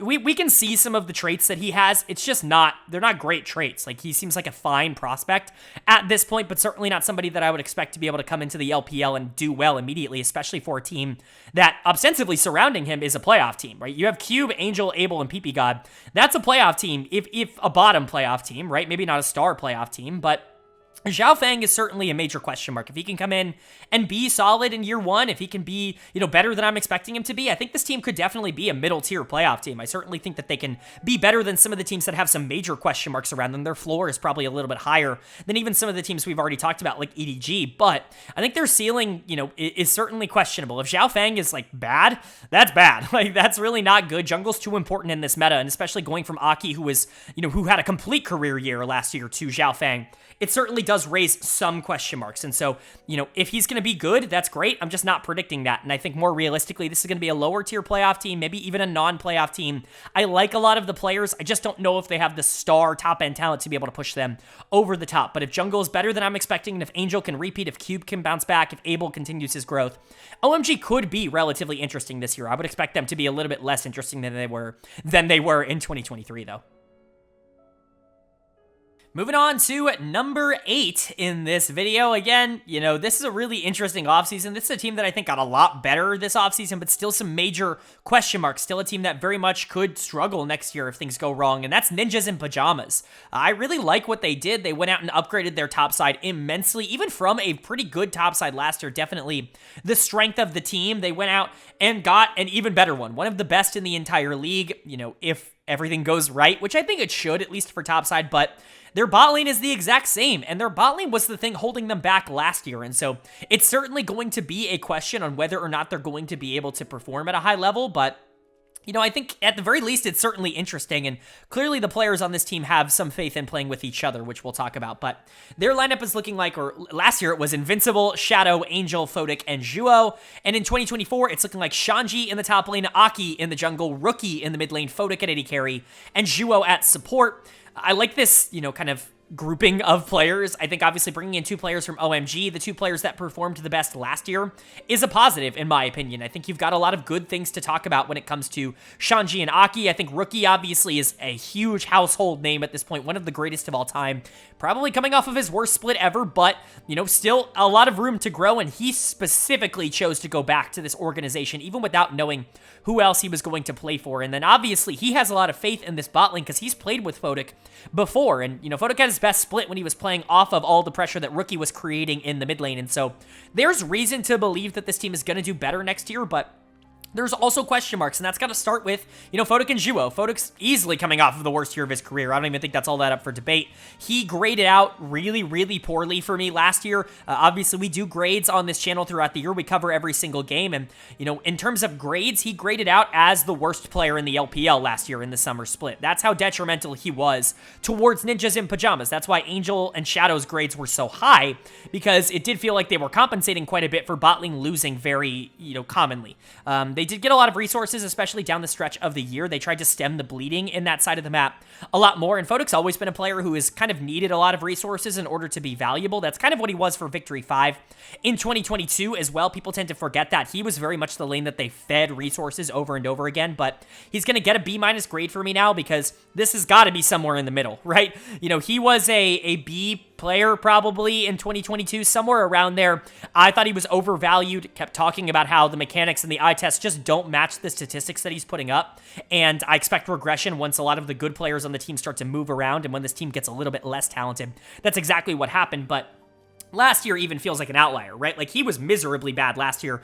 Just going off of 2023, he should not have a job in the LPL, but you have to imagine that the truth lies somewhere in the middle, which is why I'm giving him a bit of the benefit of the doubt here with this B- grade. If he starts slow, I would be looking for replacements very quickly, though, because we've seen what happens when it goes bad for him, and I don't even think going bad for him is out of the realm of possibility. I think it's pretty likely to potentially happen, and so certainly something to keep an eye on, but, on the alternative of that, Zhuo was a player that I was completely out on going into 2023. It felt like he was given a ton of chances on Top Esports to be their starting support. That team really wanted to make him work, and he was just so not good that they ended up having to go out and get Mark and move in a different direction, and it felt like he just was never going to be a guy who could actually make a difference at the LPL level, but he probably had his best split last year, especially once Photic started getting resources. He played super aggressive down the stretch, and he was a reason they started doing well, as it felt like he was covering for a lot of the positioning mistakes that Photic had. He realized what kind of player Photic was, which was somebody who was never really going to take his opponent seriously, and he just started playing like that as well, and I think it did help the team quite a bit. Still don't love his track record, and bot lane is still a major question mark. They lost a lot last year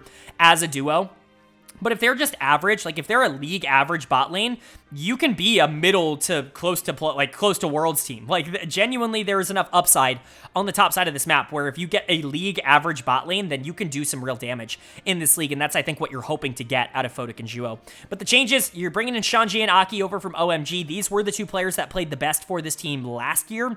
You can argue whether or not Aki actually is a player that deserves to be considered in that upper register. I've had him as a B+, basically the entire entirety of this offseason, but as I'm filming this video, I dropped him down to a B. I think it's just a little bit more reasonable, but he's right on the border. If you want him at a B+, that's great. He performed like a B+ last year for sure. It's just whether or not you think that's going to be entirely sustainable for him. I think it's close. I certainly think he's somebody that you can expect to be good. I don't know if you can expect him to be great. Shanji is someone who you can expect to be great. He is an elite level top laner. And going from Invincible, Shadow, Angel to Shanji, Aki, and Rookie, I like all three of those other players. I think all three of them should have jobs in the LPL, but Shanji, Aki, and Rookie could legit be like a top upper tier top side of the map in the LPL. That's how good it could be. Shanji's really broken out as like at worst a top 4 top laner in the LPL. His carry ability is just ridiculously high. He's so good on his own champions. Things like the Rumble and the Shyvana obviously come to mind, but he's also really good at just playing meta. It's not like he's bad on bruisers. It's not like he's bad on tanks. He's just exceptional on those AP kind of, you know, bruiser carries in the top lane that are going to be a little bit more team fight oriented. That's definitely more of his style, but he's just a really good player. He's one that, you know, NIP is really happy to have. He's an elite level player. Like, if he was an A- or an A by the end of the year, I'm not going to be surprised. And then Rookie comes in as a B+. Again, this is, like I said in the top esports section, this is generous.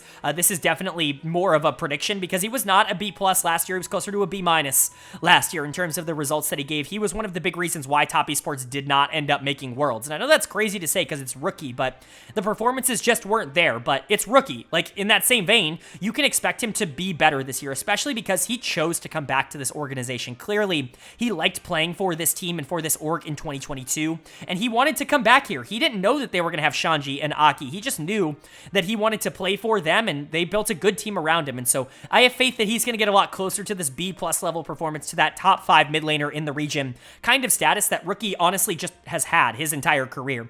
And even going from like Angel to Rookie and Shadow to Aki, I have these listed as changes because Angel was better than Rookie last year, and you know, you're hoping that Aki can repeat his performance from 2023, and Shadow was really good for this team, but generally speaking, you have to look at this offseason as an upgrade. I think their ceiling is certainly significantly higher if this top side is as good as I think they can be, and if Rookie and Photic, if Photic is just better this year, if Rookie can kind of get him back to just being a good, a league average AD carry, then this team can be really good. I value the players on this team. It's really going to be up to the bot lane, though. You know, a second year in this org, if they're good enough to be able to win with, this actually could be a pretty deadly team next year. Next up is one of the most historic organizations in LPL history, and they're really looking for something different. I like this roster a bit more than maybe you would expect me to, knowing my history, but it's Royal Never Give Up. It's RNG, and I think a lot of people are probably assuming that I'm not as big a fan of this offseason because I think the carry duo is definitely something that still concerns me a bit, but I think the ancillary pieces are just so good and they're so locked in that I feel pretty good at the floor of this team. Even if they're not getting dominant performances from some of the players that I have some bigger question marks about, I think the worst that this team can do is be fine because I think the ancillary pieces really are that good. And it's pretty big that they were able to not only retain their top side, but to bring in you know, their superstar support back to this organization. So let's go ahead and talk about it. Their lineup last year was Breathe, Wei, Tong Yuan, LP, and Lumao. And their lineup in 2024 is looking like Breathe in the top lane, Wei in the jungle, Tong Yuan in the mid lane, LWX at AD carry, and Ming at support. Two changes. It's the bot lane. It's the opposite of what we just talked about with NIP. So we'll start with the top side, and we'll start with Breathe, who I think is the most consistent player on this team. I think some people are going to get mad at the grade that I'm giving Wei in comparison to the grade that I'm giving Breathe. I think a lot of people see Wei as the best player on this team, certainly the most experienced. However, I don't think that was necessarily the case last year. I think Wei actually showed quite a few of the flaws in his game once you took out a really strong bot lane. Wei was kind of bad in summer, and I know if you go to Reddit, you're not necessarily going to get that impression, but, you know, for me, the eye test just wasn't there. Maybe it's just what I saw from him, but I really was not a fan of his summer split. I thought he really, you know, was inconsistent at best, and, you know, his spring wasn't all that great either, so certainly a bit concerning that the team gets a little bit less consistent, the team does get a little bit worse, and all of a sudden, Wei's not nearly as dominant in the jungle. I don't think it's entirely correlated, but, you know, I don't think the talent level of this team has shot through the roof to make me think that Wei's performance this year is going to be all that different, but Breathe, on the other hand, was kind of the central rock for this team when things were really going wrong last year. When you look at the summer split, when you look at this team's ability to win or lose games, a lot of it was actually through top lane, and I think that's honestly a little bit underrated I know a lot of people look at Breathe a little bit less positively because he was the one that was traded for Bin, and Bin has obviously gone on to be the best top laner in the LPL, and so, you're thinking like, Breathe maybe isn't that guy, right? But Breathe is still really good. He's still a top 4, top 5, somewhere in that range, top laner in the league. He's right up there with Shanji and with Ale, and, players of that caliber for me. He is somebody who you can invest resources into, and he can win you games pretty consistently. I think, he is probably the player that I feel good about that's coming back here, or at least best about coming back here. Like I said with Wei, there are some inconsistencies. I just don't worry about that as much with Breathe. Now, he is not like a rock. He's not this guy that's like 369 where you can just put him on a weak side and just have him survive. He's not that kind of player. He is definitely somebody who is better with resources and is somebody who you do want to play through if you have the opportunity to, and that might not be the strategy that RNG wants to go for, but I like Breathe in that role quite a bit, and so it would be disingenuous for me not to give him a relatively good grade. And then you're bringing Tong Yuan back into the mid lane. Now, there's good and there's bad to Tong Yuan's rookie season in 2023. Spring was the bad, right? Spring was definitely the part where it's like, oh my god, this guy cannot play in the LPL. He was so bad that even though this team really wanted to invest in him and they really wanted to get him playing time, they had to bench him at the end of spring for Angel because they simply needed to win some games to get into the back half of the playoffs, and Tong Yuan was so bad that they couldn't win games with him in the mid lane. Now, things got better in summer. He was very inconsistent in summer. That's certainly the way that I want to point that out, is that there were weeks where he was actually really good and the development really started to come through, especially down the backstretch of the summer split, where it was like, okay, actually, is Tong Yuan like somebody that you can play through and be somebody that can be a top player on a good team? But then he would have a week after that where it's like, no, he's getting steamrolled by every mid laner in the game, and it just doesn't feel good. The consistency is certainly not there with him yet. This is an upside player. Like, you brought him in knowing that he wasn't quite ready for the LPL last year, and you gave him opportunities anyways. You were building for 2024 with him. If he takes another step up this year, I think he could be fine. B- was a recent addition in terms of his grade. I had him at a C+ for a lot of this offseason, but B- is probably more accurate in terms of his value as a player. He's probably closer to a C+ in terms of what he offered this team last year, but, I think it's fair to say that you could expect some growth from him, and so he's going to end up, as a solid player. But him and Wei, their chemistry was not good last year. It's got to get better, and then your new bot lane is certainly what you're hoping can, really raise the expectations for this team, because the bot lane was not good for them in summer. Obviously, it was really good for them in spring when they had Gala and Ming, but they bring Ming back here in the support position. He's going to get an A- grade for me. Basically, everything Ming has done at this level is just top-tier stuff. He has never not been a top-tier support. You could argue that he was one of the best supports in the LPL in spring of last year. Certainly one of the top 3, but you could argue he was closer to top 1 in the spring split when things were just not going well for this RNG team. Him and Gala were really overperforming and really carrying this roster that was just not good for them in spring to a playoff berth.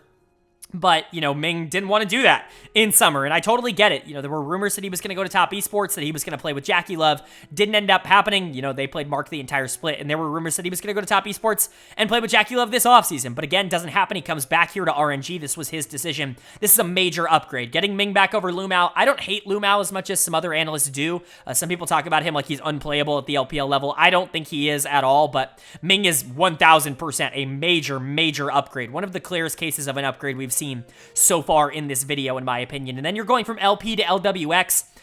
I think LWX is a better player. I want to make that abundantly clear. I have him graded higher, and I think his upside is higher, but I'm not nearly as high on what he has produced in the last couple of years. Let's take you on a journey here. 2022 spring, I'm pretty still in on LWX. He gets to play with Hong on FunPlus Phoenix, and in spring split, he's rocking it. He's destroying people. I'm like, oh my god, this guy's mega stuck on a bad team. Get him off of this team. He's jailed into eternity. Summer comes around, and the bot lane just regresses. I chalk it up to the fact that, generally speaking, it feels like they lost a lot of focus. They lost a lot of, confidence in their ability to play, and the rest of the team around them was bad, so they felt a lot less of a reason to play up to their potential. That was kind of what I said with LWX and Hong in the summer split, which is why I kind of wrote it off and said I figured he'd be better the upcoming year. But, man, he was awful in 2023. He was just about as bad as he was in 2022 summer, just across an entire year, and that does concern me. Now, there were were games where he looked good. I'm not going to sit here and pretend like he didn't have good games. It's just the bad definitely outweighed the good for me over the course of last year, and so you are projecting that he gets back to form. I do think that there is an element of, oh, he played for a bad team and he didn't have good teammates, and so there was definitely an effort, equation part that could be missing, and now that he's on a team that does have expectations of winning and he's playing with a bot laner like Ming, who is the best support that he's probably ever played with, and maybe other than Crisp is also really good, but, it's up there. Like, maybe he gets back to, like, LWX form, like B+ grade kind of form, and I think that that's possible. It's hard for me to predict that. I think he's going to fall somewhere in the middle. I think this bot lane will be good, like, really good, because I think Ming is really good. I think LWX is going to look a lot better than he did last year, but I think when you look at the individual talent of LWX, I don't think he's the player he was in 2019 when he won Worlds, and so, while I do think this is an upgrade, while I do think going from LP to LWX is an upgrade, I'm going to list it as a change because I think, you don't really know that you're getting that great version of LWX. I think it's a lot closer to you, yes, getting that good version and that this will be a better bot lane, like for sure. But I'm not going to sit here and, say that that's guaranteed 100%. And so when you look at RNG, when you grade it all out, like, they're probably better than they were last year. I shouldn't say probably. Just the addition of Ming makes them better than what they were in the summer split of last year. And that should make them better than, like, a 9th, 10th team in the playoffs, a first round out in the playoffs. But, how much better? I don't really know. I don't think this is a team that's going to be competing for a world spot this year unless everything starts to go right. I think you're really relying on Tong Yuan taking that big step forward. If that is going to be the case, he's the player that I think is the most variable on this team and, really kind of determines whether or not the upside is there. But if LWX is good and if this bot lane is solid with Ming coming back and being the best player on this team, if Breathe and Wei continue to be solid on the top side, Breathe in particular, you're really just relying on that mid lane spot to grow and to get better. And, if that's the case, maybe we're talking, somewhere around 4 or 5 or 6, but, I do think that's probably their ceiling. I think there is a lot that would have to go right for that, to end up working, and I think offseason wise, I'm not sold that this is going to be as dominant of a team as maybe some other people who are guaranteeing them top 5 right now.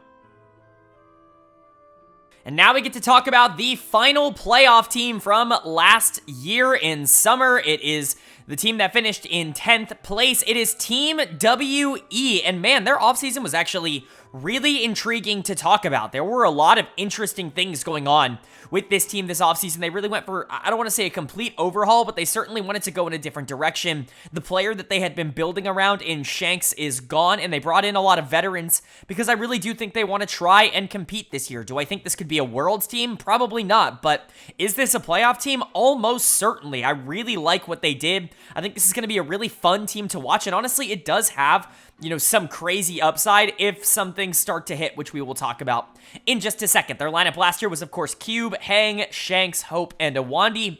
And their lineup in 2024 is looking like Wayward in the top lane, Hang in the jungle, Fofo in the mid lane, Prince at AD carry, and Iwandi at support. So 2 members coming back, returning here for WE from last year. It's the rookie, it's Hang in the jungle. We'll talk about him in a second. I'm pretty high on him, especially in comparison to maybe some other jungle prospects that are coming into the system this year, that are coming into the LPL this year. And then you've got Awandi returning in the support position. Both of them are good players. I wouldn't necessarily consider either of them great players. I don't think they're game changers for these teams in really that respect, but I think they're good enough for you to be able to win with for sure.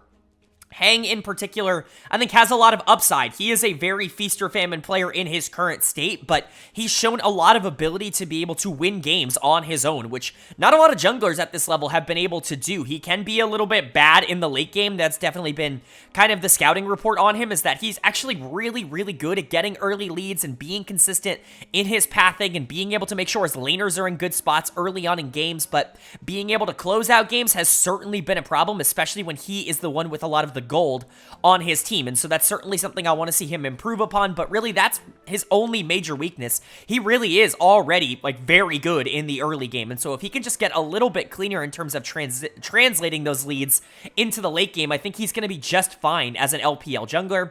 And then you've got Awandi. Awandi is the definition of a fine support in the LPL, in my opinion. He's somebody who has been good for a very long time. He's not going to be great for you. He showed that last year with Hope. They were just fine as a bot bot lanes, sometimes they won, and sometimes they lost. They beat the bad bot lanes and they lost to the good ones. That's kind of what I would expect a Wandy to do. He's the definition of a fine, solid starting support. There really isn't a big scouting report I can give on him. Some people are going to be a little bit higher on him than I am because of his previous time on other teams, but I've never really seen a Wandy as this superstar in the support position, and I think basically every stop he has been on, he's just been a good support. He's really not bad to have as a starter, but he's not going to break the mold for me either. Where the optimism for this team comes in for me is the 3 new additions to this team, because I actually think all 3 of them are more than solid starters at an LPL level, and I don't really have major question marks about any of them, if I'm being honest.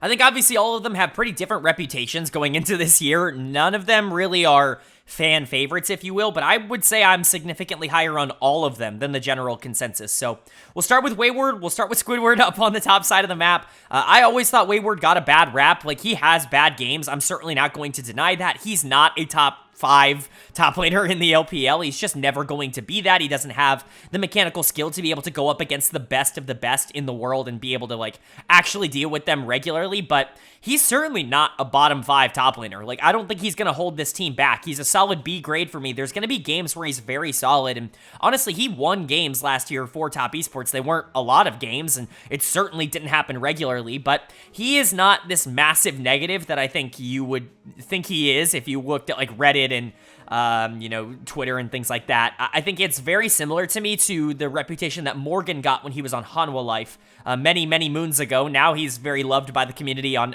Breon over in the LCK, but when he was playing with those superstars and when he really was just kind of a guy in the top lane, like really not a game changer in any way, he got a lot of hate because he was on a really good team and he wasn't really a player that was good enough to be on that team. I think Wayward's in a similar boat. I think he could go to a team that doesn't have as much talent around it, doesn't have as much expectation around it, and be a really solid top laner. And honestly, that's kind of what I'm expecting here. Cube was inconsistent last year. I think Wayward is basically Cube. I think they're very similar players. I would give them almost similar overall grades. I think you're getting basically the same output out of both of those players.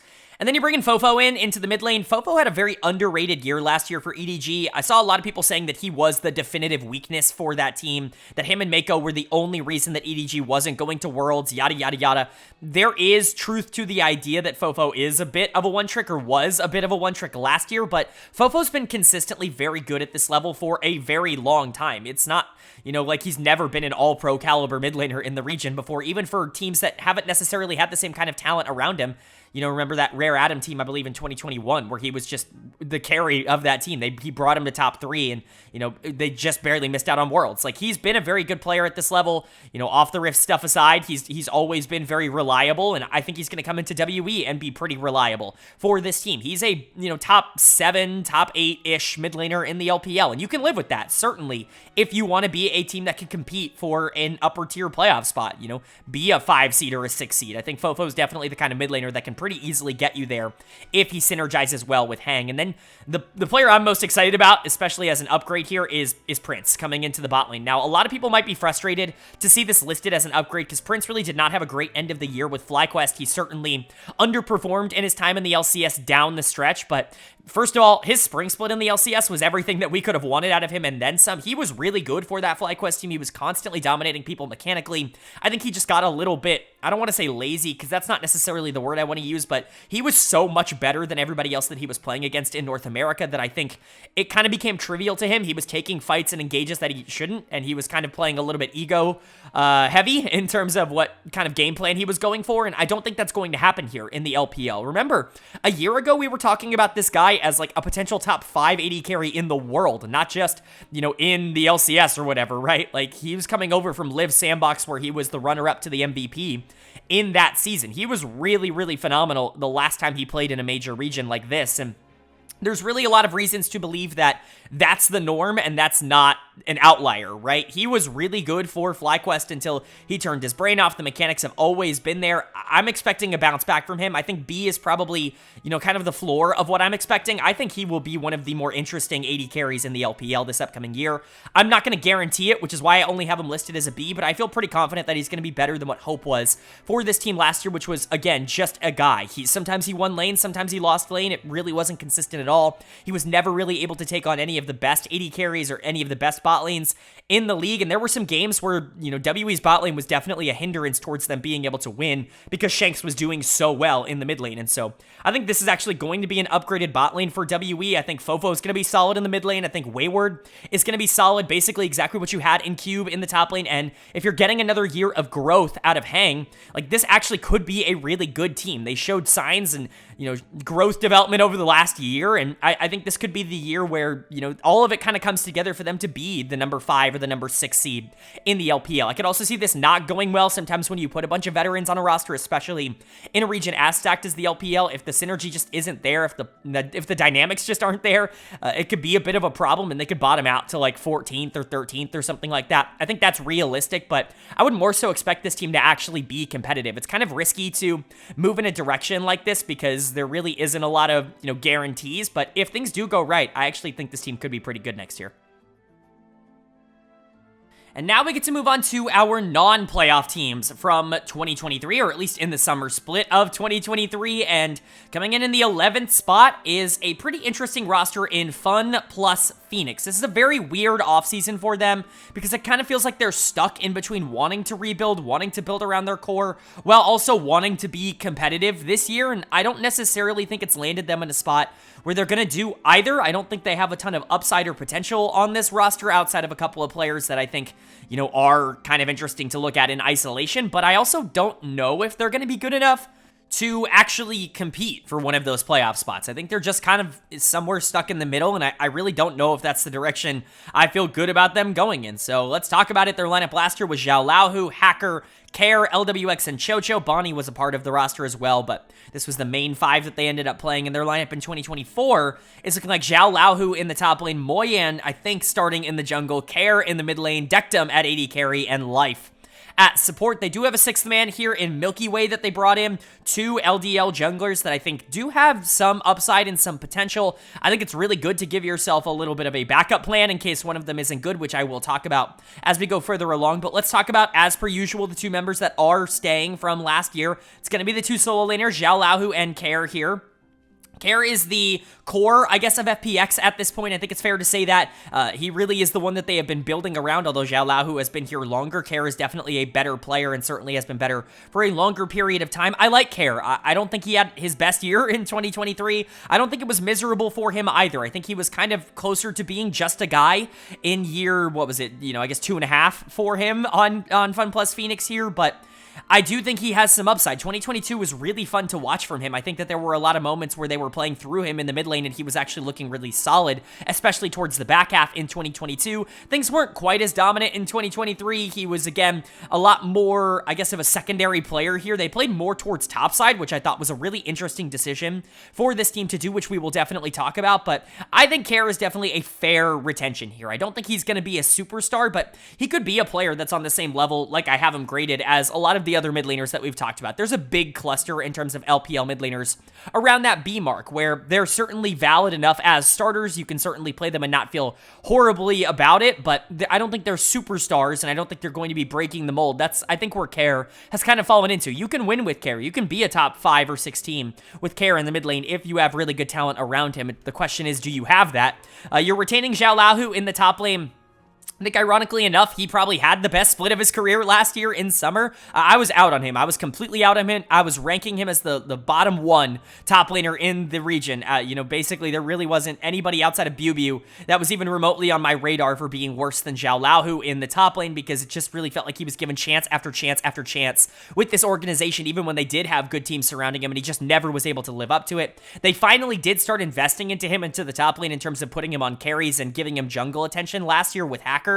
And honestly, it kind of worked. Like, he was really good for parts of the summer split, and that at least gives me enough confidence to say, okay, like, maybe you do run him back. He still is at best going to be a B- because the track record for him has just not been very good, but he was actually okay last split. So if there is growth happening there, if he finally is starting to figure something out, and if he's going to be a league average top laner, like, you can live with that on FPX here, in my opinion. That we're going to skip jungle. We're going to go to the bot lane first because they're more established. You're bringing in 2 LCK players here, Indectum and Life. Dectum obviously playing for DRX last year, ended up getting benched in the summer split for Paddock. He had some wrist problems, elbow problems, so he was taken out of the lineup in favor of, a couple of people at the end of spring and then Paddock in summer, but he came back and played in the LCK Challengers League, and he was amazing for DRX Challengers, and so there's a lot of reason to believe that Dectum is still the player that he was on D+ Kia, the same player that he was on Nongshim Red Force that really got him on the map in the first place. I would tend to believe he's probably a lot closer to that than he is to, like, Washed, but is he good enough to be able to be the primary carry on this team? Because that's probably the role that he's going to be given. They're investing a lot of resources into bringing him in. They played a lot through LWX when he was on this team. I think Dectum's going to give you a similar output to what LWX offered. I think both of them are good AD carries that are looking for better years than what they had in 2023, and I would expect both of them to do better. And so, for Dectum, I actually like this addition. I think he's probably a little bit undervalued for how talented he is at the current moment, so long as those injury issues aren't, real and actually problems for him moving forward.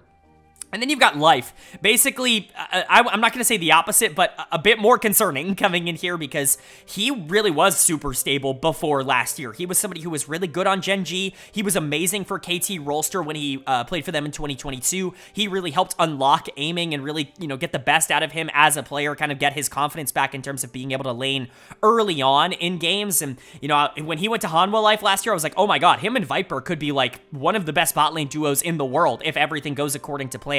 Life was miserable. He was legitimately one of the worst supports in the LCK. He was unplayable at certain times. I know there were a lot of people that were pointing to him as the reason that Hanwha Life didn't end up making Worlds last year, and I'm not going to necessarily say I disagree with that. I certainly think he was the worst player on that team. You're really hoping that he can bounce back. Now, I'm still giving him a B- grade because, again, it's 1 year amongst a sea of, like, a really good career for Life up until this point. He's been a very good support basically at every stop he has been at, except for Hanwha Life, and so I'd like to believe that he's going to be just fine coming in here and replacing Chocho, who is, again, your league average support, your example of somebody that's going to be fine as a starter. If Life can be that, that's good, but I think the upside for this bot lane is significantly better than that. If Dectum can get back to the form that I really liked him on, especially on Nongshim back in 2021, I think which is super doable for him in my opinion, by the way. If Life can get back to the form he was at in 2022 and in 2021 and in 2020, like, this could be one of the more interesting bot lanes in the LPL. There are a lot of them right now, but I think this could definitely be one of them. That's just a lot of ifs to happen. You're kind of counting on both of these to bounce back because both of them are coming off of bad years. And then you've got youth in the jungle position, or at least inexperience here with Moyan coming in to play in the jungle role.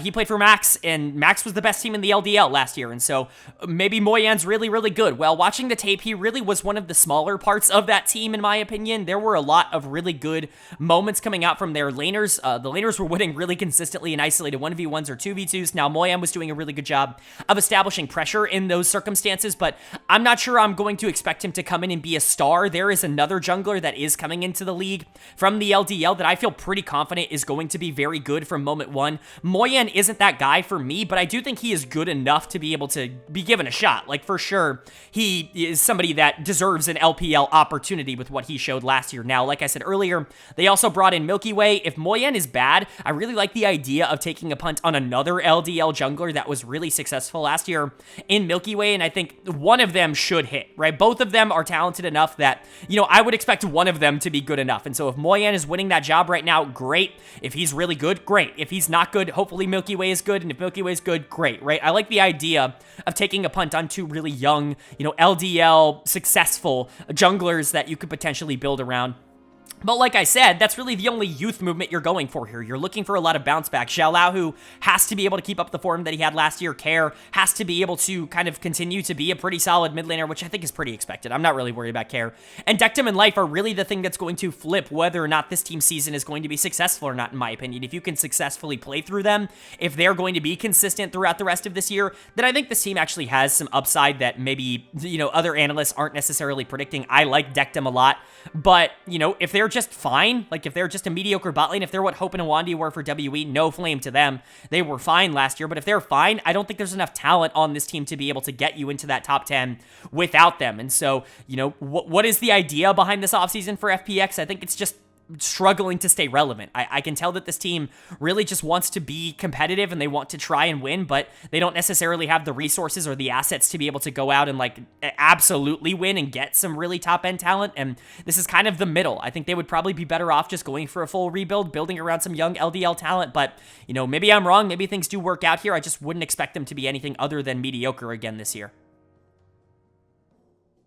And now moving on to number 12, our number 12 team from last split, and shockingly enough, it's the only team in the LPL to not make any changes going from 2023 to 2024. It is Inivctus Gaming, a very interesting decision in the offseason for them, because clearly they liked the core that they wanted to build around last year. They made some changes middle of the year. They ended up replacing both their jungler and their mid laner. They brought in some imports at the start of the year in Gideon and in Dove, and it just didn't end up working out. Neither of those players ended up feeling like answers. Obviously, both of them ended up landing in major regions with starting spots that we've already covered on this channel, but their top lane and their bot lane have been consistent throughout the year. I think it makes a ton of sense for them to bring both of them back, but it's definitely interesting to see a team that kind of got worse as the year went on, kind of got a little bit less consistent, just retain everybody and hope that things start to get better. It's certainly a bold strategy, but we'll see if it pays off for them. Their lineup, of course, last year was You Should Know Me,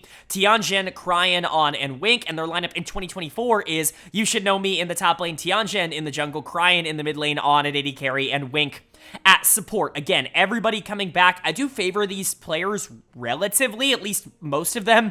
I think our LPL caliber players, you can see basically across the board, you've got B minuses with the exception of jungle, which we will get to, but let's actually just go in position order this time because there really isn't a ton to talk about in terms of changes. Starting with You Should Know Me on the top side, it makes a ton of sense to bring him back. He's probably the player who it made the most sense to bring back, not only because he was still under contract, but because of the amount of potential that he has as a player. He has shown that there are times where he's just going to be able to take over certain games, be able to dominate certain matchups, especially if he's on some of the champions that he's very good at. Now, I know a lot of people are very high on him, but there are reasons to believe that maybe it's not going to be as dominant of a career as everybody's kind of making it out to be at the current moment. He was really good at the start of spring when he was taking advantage of some of the, let's say, more wild things in the meta that you were capable of doing in the top lane in terms of being able to shut down junglers, in terms of being able to use your own top lane prio to essentially help your jungler win the game by himself. There were a lot of things that were very popular in spring that, you know, he was kind of, I don't want to say inventing, but certainly bringing to the LPL. There weren't a lot of other players in this region actively trying to make these super aggressive plays out of that position by themselves, but You Should Know Me was really kind of first to that cause when other teams started to pick up on the fact that he was really overextending himself and putting himself in positions to generate these massive leads, but also potentially putting himself at risk. They started capitalizing on them a lot more, and when you talk about the second half of the spring split and also basically all of the summer split, he was a good player. He certainly was still really strong in lane, but he wasn't generating these massive leads that he was at the beginning of the year when people were talking about him as the big breakout player of the LPL in 2023. And so while I still believe he's a very good player, I don't think he's quite this complete project just yet. If he can take another leap forward in 2024, I think that's going to be incredibly important and essential towards him being able to get to that MVP or all-pro caliber top lane status that we know he can reach mechanically. We've seen what he can do isolated in 1v1 matchups, but he is got a little bit of the shy in him. It's very funny, obviously, that he's here on Inivctus Gaming. I think it's a pretty apt comparison. I could see his career going in either direction that the Shies ended up going, where, you know, obviously the Shy at his best is one of the best top laners, and at his worst is maybe the worst top laner. I could see that being similar for You Should Know Me if he can't iron out some of the kinks. I think if he can get a little bit more consistent, I think he's got a really, really bright future, an all-pro caliber future. I just don't know if it's going to be 2024 where that all comes together, although you can hope for that. And then you have Tianjin in the jungle. This is the player that I'm the most concerned about for Inivctus going into 2024 because I really wasn't sold on his 2023. I wasn't sold on his LDL tape. You saw a bunch of people, you know, respected people in the community talk about how good he was in Tier 2 in China, and, you know, I like to, you know, give them the benefit of the doubt. You know, as much as I trust my own eyes and trust my own process, you know, I've been wrong before, especially if every other of these major LPL analysts are talking about just how good this kid is going to be. I believed that he could come in and actively be good for this team, but what I saw from him in the LDL was a very passive jungler, somebody who wanted to play more aggressive picks, but didn't necessarily back that up by being really aggro in the early game to be able to generate those snowball leads, really relied on getting his laners ahead and having his laners kind of carry in the late game. And that was something I was concerned about for an Inivctus team that really didn't play that way. They played a lot through, obviously top and bot in the early game, but, jungle really needed to be proactive in their system. And unfortunately, a lot of my worries for Tianjin came true. Now, the aggressiveness certainly was there in certain games, especially when he was on champions, that clearly he felt more comfortable on things like the Rengar, but man, he had a lot of bad games in the LPL in year number 1. It's just year number 1, but, it's hard to say anything other than that he was the worst player for this team last year. He lost them a considerable amount of games, and he's going to need to do a considerable amount of growth in order to get to where I think they want him to be again. A lot of analysts that I really respect have talked pretty highly about him. I'm not necessarily expecting a big breakout here.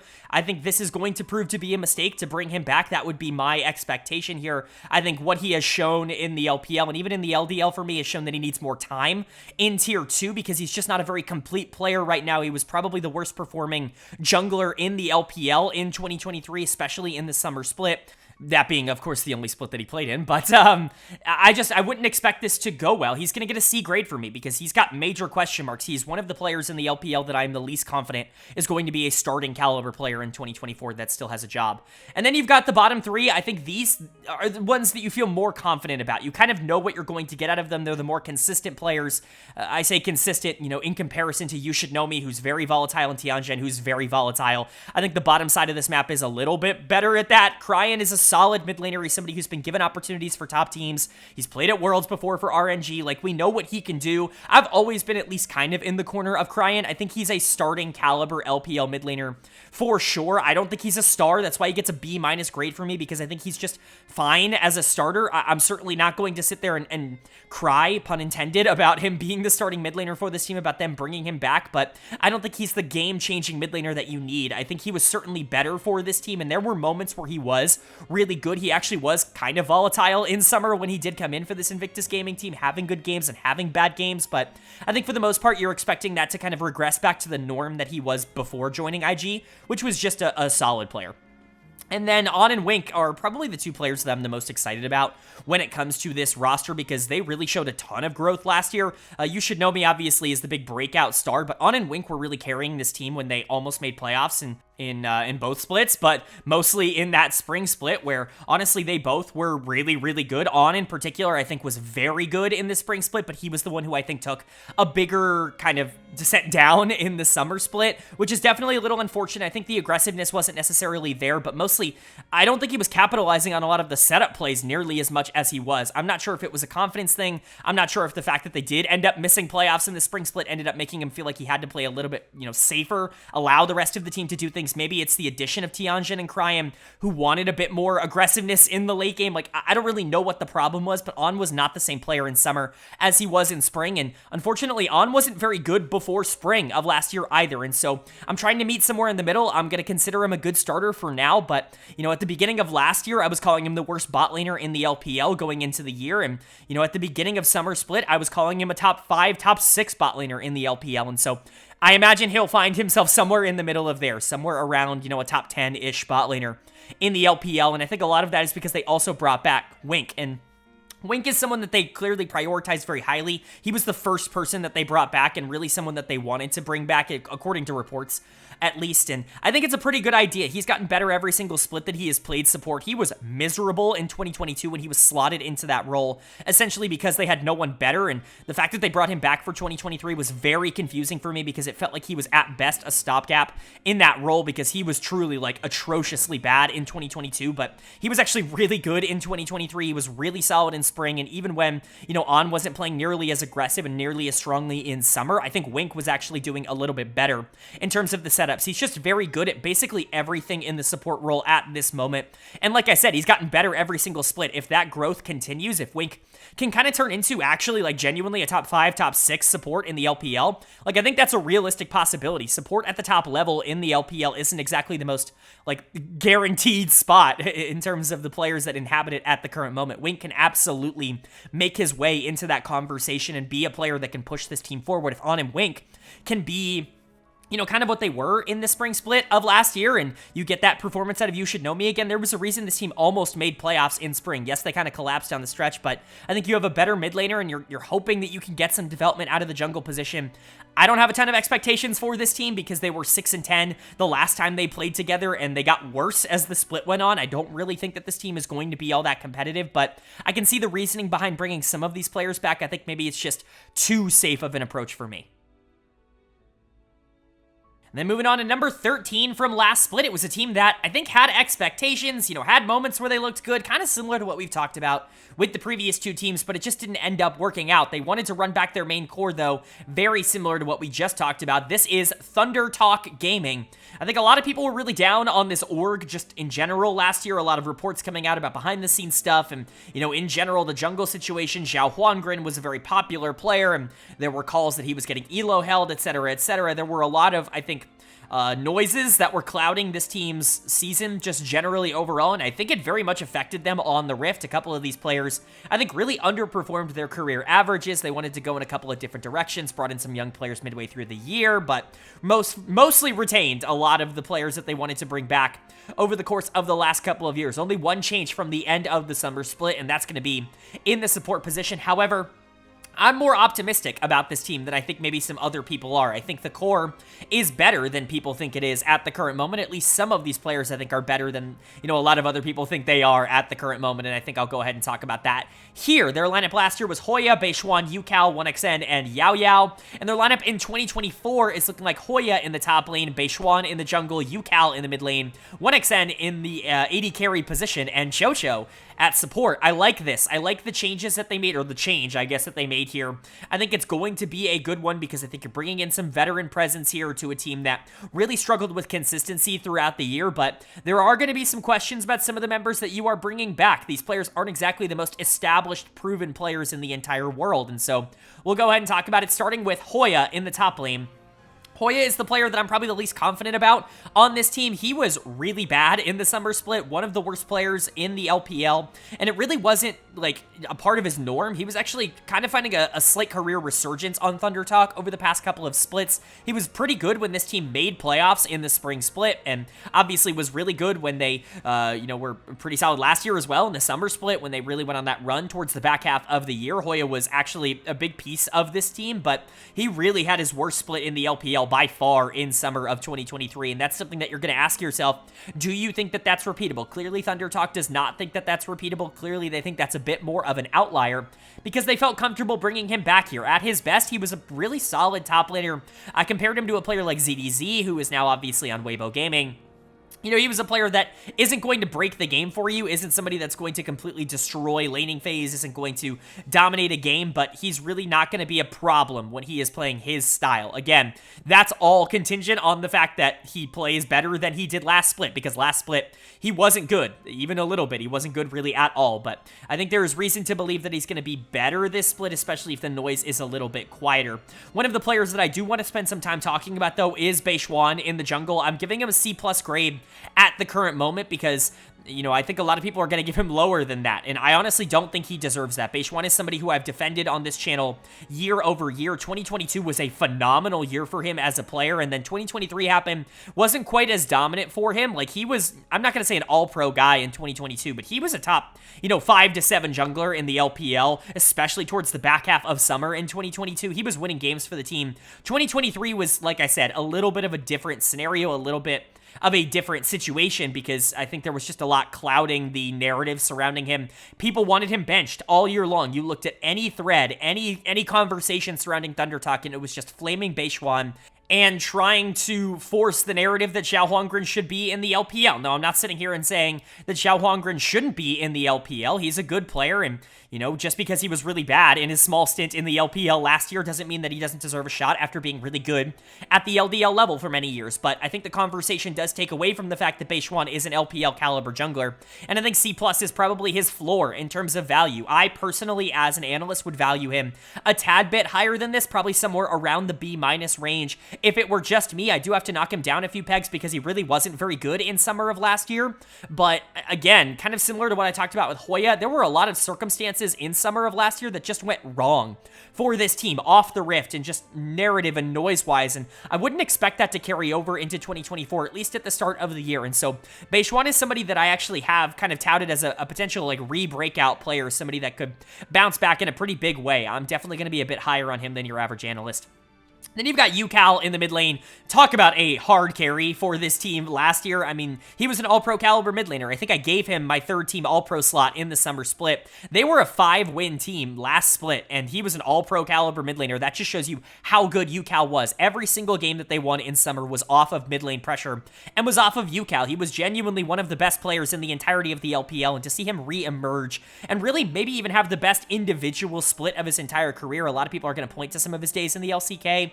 But I think you could really say that from an individual perspective, from a carry perspective, he's never been given the responsibility that he had on this team last year, and he certainly never was the dominant carry that he was on this team last year in the LCK. This was a monumental effort for a player that I think me and a lot of other people were kind of seeing as on the downturn. He really hadn't been as good for ThunderTalk as he was at his prime in the LCK. It felt like he was coming to this bad team in the LPL to just kind of, wave out the final couple days of his career, very similar to a lot of other, Korean or, even PCS mid laners that have come to this region and just not necessarily made as big of an impact. But UCal really turned that narrative around in the summer split of last year. If he can keep that up, I mean, I have him at a B right now because, again, he wasn't this dominant superstar player before summer split of last year. He was good in spring. I certainly don't want to take that away from him, but he was like a top 3 mid laner in the entire league in the summer split. If you're getting that, he's a B plus minimum. Like, he's a B plus A minus. Like, that's what he was in the summer split of last year. And so that's kind of the ceiling of what you could potentially get from UCal if everything were to go well. But I think B is probably a little bit more fair in terms of the expectations that I have on him going into the year. I'm not expecting him to repeat that performance. I think that's probably going to go down as one of the better splits of his entire career, and I would expect him to kind of settle back in being a very, very good mid laner. Again, B is very crowded in terms of mid laners in the LPL, as we've talked about in this video up until this point, but UCal might just be the best of all of them. We'll rank all those players when we get to the primer before the season starts, but he's certainly going to be pretty high up on that list. And then 1XM, this is a really interesting conversation to have because I like Huanfeng. I think he's a really good player, and I think he's very undervalued, obviously off the Rift stuff not included, but 1XN is certainly a player that has shown a decent amount of potential in his small time in the LPL. He was kind of the replacement in the summer split. They wanted to go in a different direction. They wanted to try new things out. They've basically tried to find as many reasons as possible to not play Huanfeng either here or at the support position, and 1XN I think is a relatively fine replacement. He's going to get a B- grade in terms of value. Now, he is one of the players where his value is a bit higher than I think his actual performances have been. He's been a solid player. I don't think he's been like a dominant AD carry. He's certainly somebody that I think has a lot more to prove.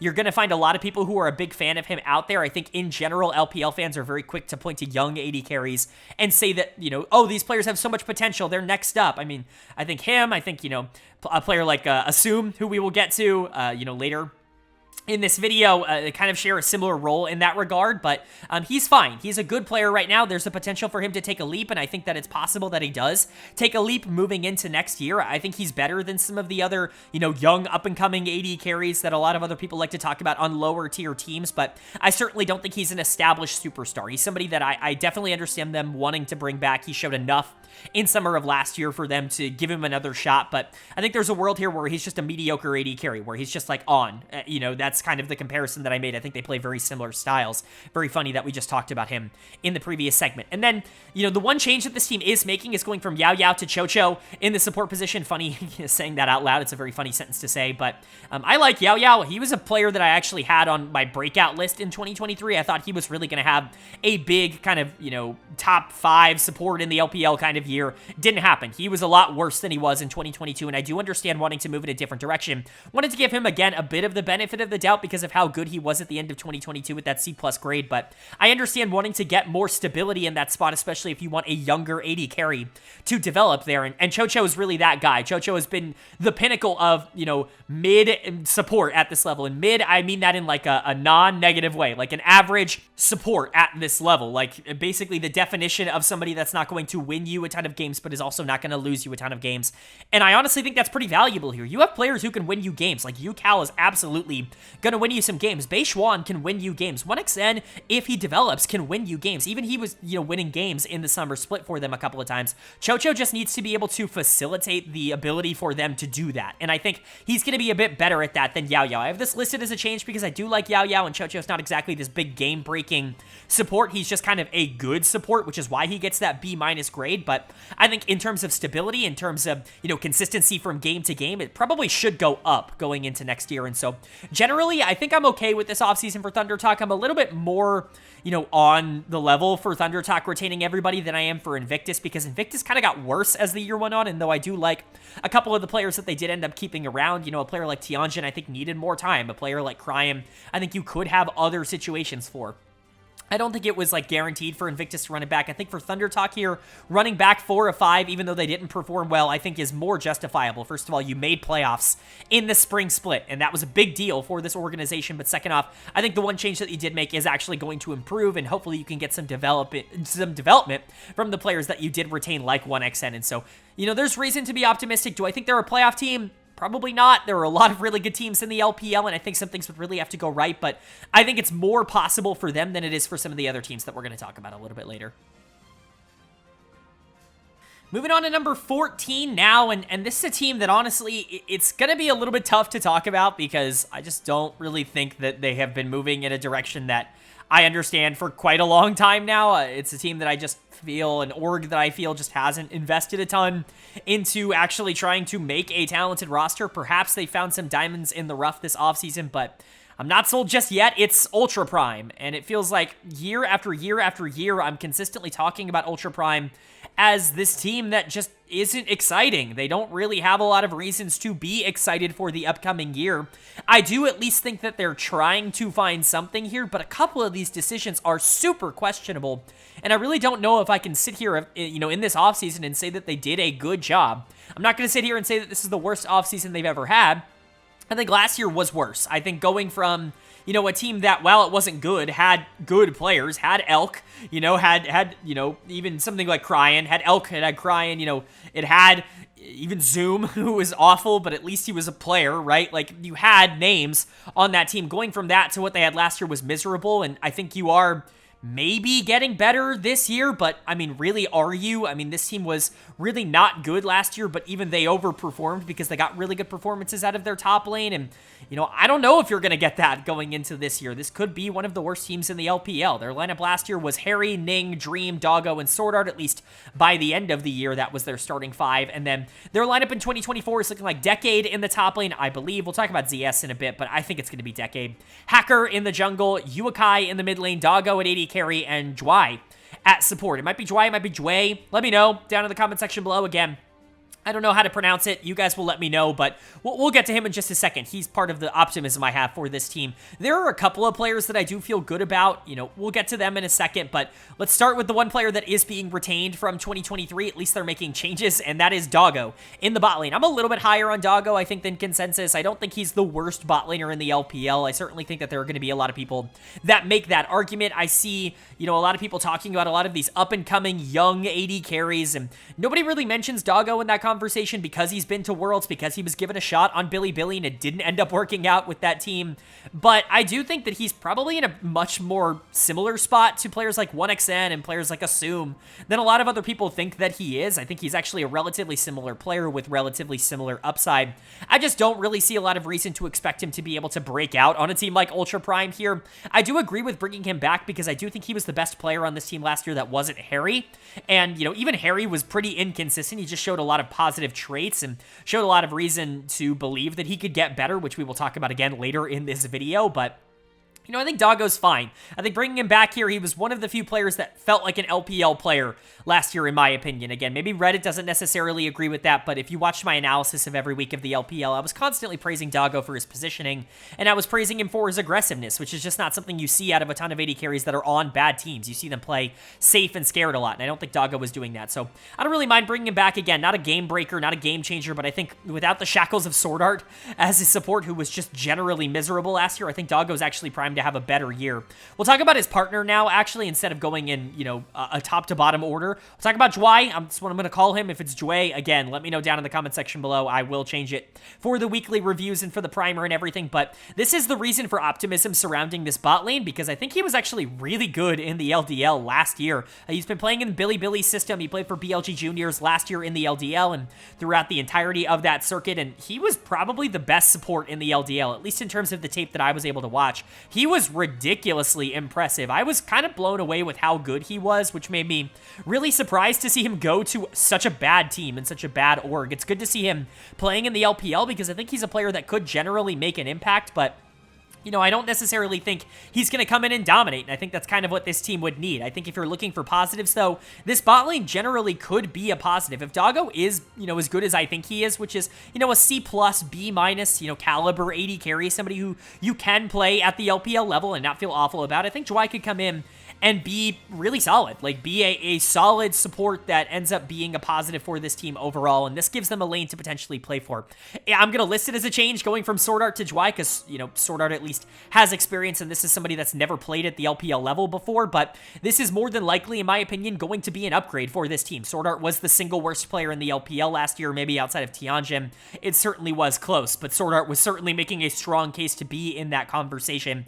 Going from him to basically anybody, especially a rookie that I do have relative expectations for, I think is going to be a positive for this team overall. And then you've got the top side of the map. Decade comes into play in the top lane here. He split time, obviously, as the starter for LGD. Last year, the worst team in the LPL. When you're going from the player that probably had the most potential on your entire roster in Harry to a player that played top lane for the worst team in the league last year and really didn't make any sort of waves, it's not exactly a great sign. Decade is just not a player that has really ever shown anything other than being meh, right? Like meh in a bad way. Meh in a way that, you know, I talked about Chocho in the previous segment being, you know, average in a good way, where it's like he's going to be middle of the pack in terms of all the supports. He's not going to lose you games. Decade isn't going to, like, throw games away. Like, he's not going to, you know, be what Bubu was for a while on WE, but I don't think he's won a game in the LPL yet. I don't think he's like actively gone out and destroyed a lane and been able to carry that into the late game and give his team so much pressure that they win. And, you know, there's really not a lot of reason to believe that that's going to happen. This is listed as a downgrade because Harry is a prospect that I think a lot of people are excited about, even if I'm not exactly as sold on his immediate impact for a lot of these teams. But Decade is not a player that I think even has that kind of upside, or at least he hasn't shown the ability to have that kind of upside yet in his career. If it is ZS, by the way, ZS is on this roster. That's worse. I think that's like a C- kind of addition. He has not played since 2022, one of those years. I'm sure you guys will let me know. He's not played in a couple of years. He did play for this Ultra Prime team the last time, or I guess it wasn't Ultra Prime. I think it was E-Star.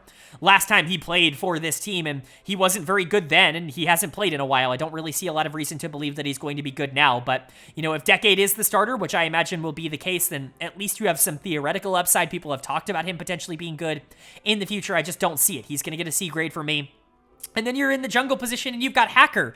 He's returning to this organization. I mean, I guess I'm a little bit higher on Hacker. Like, I've talked about him, you know, in previous years as a player that isn't, like, bottom one all the time in terms of the jungle position, although I think that's definitely a little bit more up for debate now because of just the sheer amount of jungle talent in the region, but he's not a superstar or anything. He's a C grade at absolute best. I think, again, you're going to find some people that dislike him more than I do.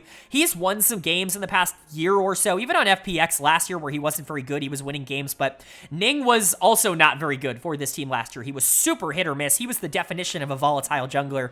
There were games where he was winning for them at the beginning of the split. I think this team started like 3-2 and ended up just going on this monstrous losing streak down the stretch because, you know, Ning played well at the start of the split, lost his confidence, started getting out jungled, and then this team couldn't win any games from then on. But, you know, I think you're hoping for at least a little bit more consistency, bringing Hacker back into this organization. Again, this is the org that he kind of came up with, you know, E-Star and then Ultra Prime. He has played for both. He ended up leaving, but you know, I liked him back when he was on E-Star. I thought he had some potential when that team was doing relatively okay with players like Wink.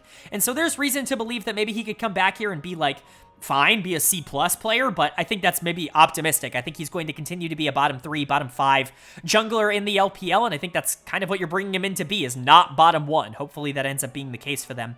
And then you've got Uakai in the mid lane. Now, this is certainly a more intriguing addition. This is one that you could potentially be excited for. He was a sub all of last year for LNG. He ended up going to Worlds as the substitute for that team. Obviously, didn't play at all because Scout is Scout and was never going to get into that lineup. But the last time we saw Uakai at the LPL level, he was playing for Inivctus, and he showed a lot of really, really interesting things as a potential mid laner on the rise. If you can continue that trajectory upwards for him, I think that this could actually be a pretty good addition. Mid lane was a disaster position for them last year. As much as I was shitting on Sword Art and talking about how bad he was and how he was the worst player for this team, mid lane was a black hole. I was talking about it as the weakest position group in the entire LPL was Ultra Prime's mid lane.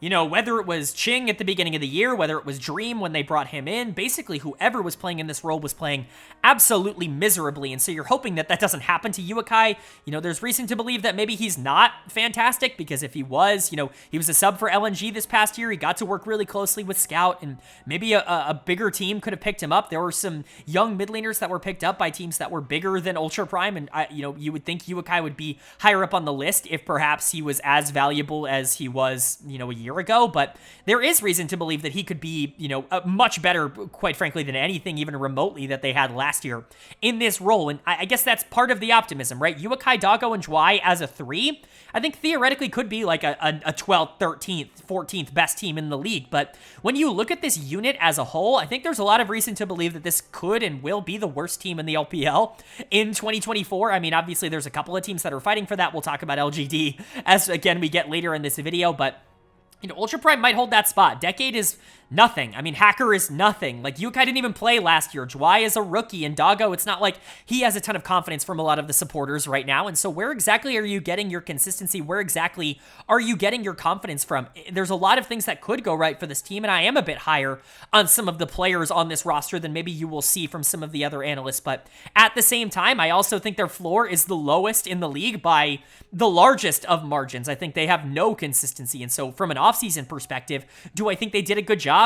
I don't know, man. If you're not going to invest in the LPL, why are you here? But also at the same time, you know, a lot of bottom tier LPL teams don't invest and don't try to get that top end talent, don't try to make their teams better. And so when you're judging it on that scale, if you're not expecting them to go out and try and reinvent the wheel, I think they did fine, I guess. I'm not going to criticize them as hard as I did a team like Breon over in the LCK, but, you know, I certainly don't think they had a good offseason. That I definitely will say.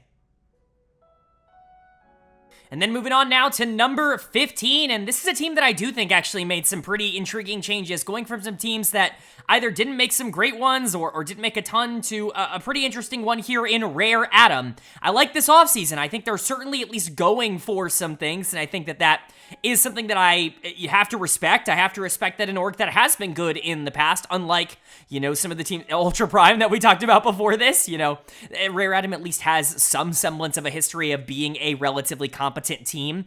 Not so much in the recent years, but I think there is a chance, an opportunity for them to be a little bit better than maybe some people are expecting them to be moving into 2024. I think this offseason was secretly very solid. A couple keeps here. I think the keeps were solid changes, and then or solid decisions, I should say, and then the changes, I think, were actually probably the biggest reason for optimism for this team moving in to 2024. But let's go ahead and talk about it. Their lineup last year was Xiaoshu, Leon, Strive, Assume, and Baolan. And their lineup in 2024 is looking like Xiaoshu in the top lane, Neu in the jungle, Vikla in the mid lane, Assume at AD carry, and Xiaoxi at support. Certainly a fun lineup. I think a lot of, you know, contrasting narratives coming into this kind of Rare Atom team. A couple of players that have been good in the past but are coming off of what would be considered quote-unquote down seasons. Some veterans that have played well in recent seasons, rehabilitated their image enough to get back into a major team, and a rookie that certainly has my eyes peeled. I mean, maybe my most intrigued rookie going into 2024 in the LPL, but let's go ahead and talk about it, starting with the two non-changes and Xiaoshu in the top lane. This was the must-keep for Rare Atom. Xiaoshu is legitimately somebody that I could conceivably see being a superstar in the LPL one day, somebody that's on the level of some of the top 3, top 4 top laners in the LPL at the current moment. He was really good last split. Now, it got a little bit worse as summer ended, but this team fell out of playoff contention very quickly. They were not very good, and basically all of their wins came off the back of playing towards topside Mid lane, I think, gave them a bit, which we will talk about in a second, but Xiaoshu was really good for this team, and there's a lot of reason to believe that, he is kind of the future of the top lane position in the LPL. I know a lot of people are hyping up a player like Harry very heavily. There's a player like You Should Know Me that got a lot of buzz at the beginning of last year, but for my money, in terms of the breakout top laners from 2023, Xiaoshu is the one I am the most intrigued in, and the one that I think probably has the highest ceiling for what he could be able to accomplish if he continues to develop. Being able to bring him back here for Rare Adam is such a massive win. And I know that feels like a weird thing to say, considering he wasn't really somebody that gave them a lot of wins last year, but I truly do believe he could be kind of the focal point for a team like this. Somebody that you can play through very consistently, and a player that can be the best player on a team that drags you into the playoffs, even if the rest of the roster isn't up to snuff. I think that is the ceiling. Again, he's not there yet. He was very inconsistent down the stretch in summer, but the flashes are absolutely there. There was a reason this org picked him up midway through last year, and I think being able to retain him is obviously massive.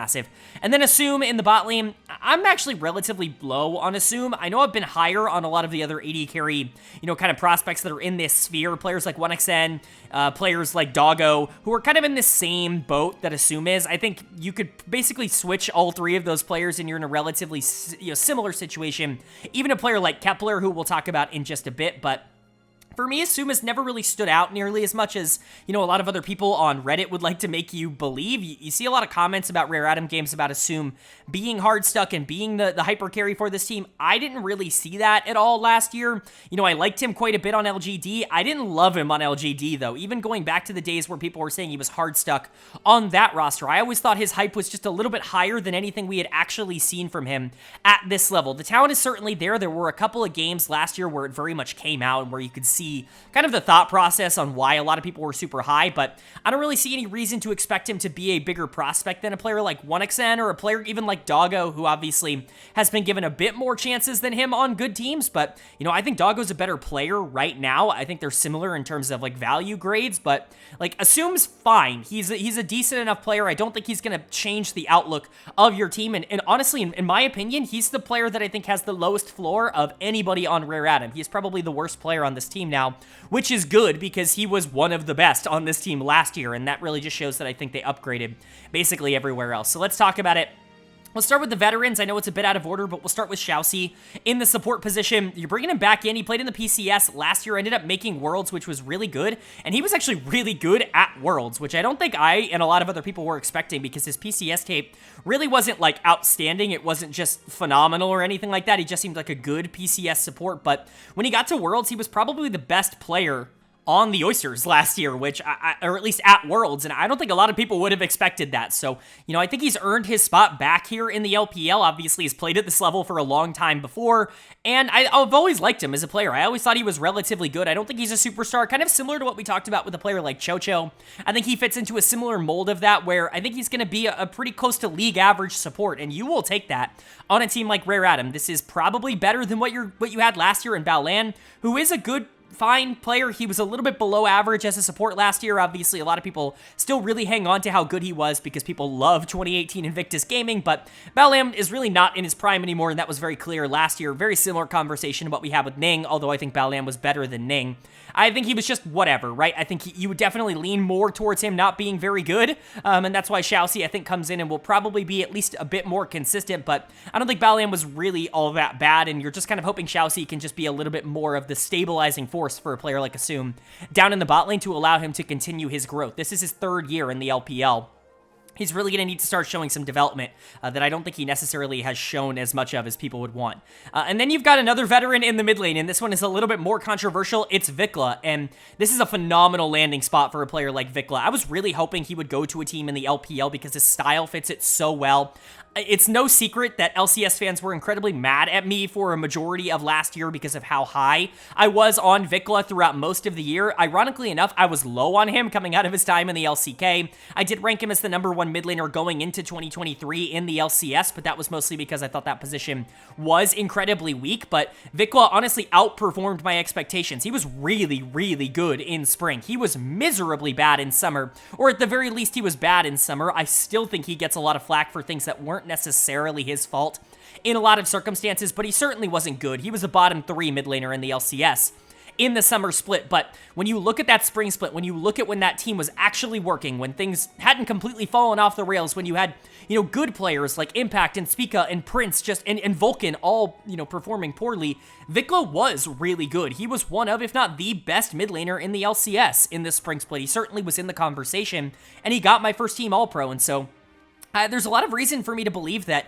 whatever happened in summer isn't exactly as repeatable. It's, again, a similar conversation to what I said about Prince earlier in the video for WE, where I would expect him to come into a league that is a lot more aggressive, and he has that aggressive mentality, and for him to actually mechanically be able to match up very well against a lot of the other mid laners in the region. He's a B- for now, because, again, he's coming off of a bad split, but he's very close to being a B-graded player, and I think by the end of the split, we could see the LCK Rookie of the Year come back, and this could be a top 5, top 6 mid laner in the league. Again, if everything works, I'm not saying that that's going to happen. His floor is still low because his volatility is still very high, but he is a good player.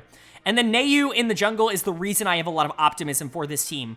He might have been the single best player in the LDL last year. I mean, he was phenomenal for top esports, and, there are a couple of top esports junglers that are getting, opportunities in the LPL, or I should say top esports challengers, junglers that are getting opportunities in the LPL, but Nayu to me is clearly the star amongst them. He was phenomenal for this team. He could for that team last year. He could carry, he could facilitate, he could do it all. He was winning early every single game against junglers that I think a lot of people hype up a lot, and honestly, I'm not really seeing a lot of reasons to not expect him to be a Rookie of the Year candidate, if not a Rookie of the Year favorite here in the LPL. And for that style to be kind of what you have, I know you're replacing a player in Leon who has been such a mainstay at the LPL level. A lot of people really like him. He's a very aggressive jungler, but he's going to lose you as many games as he wins you. He's fine. You can do fine with Leon. I just don't think you can ever be an elite team, at least with this version of Leon.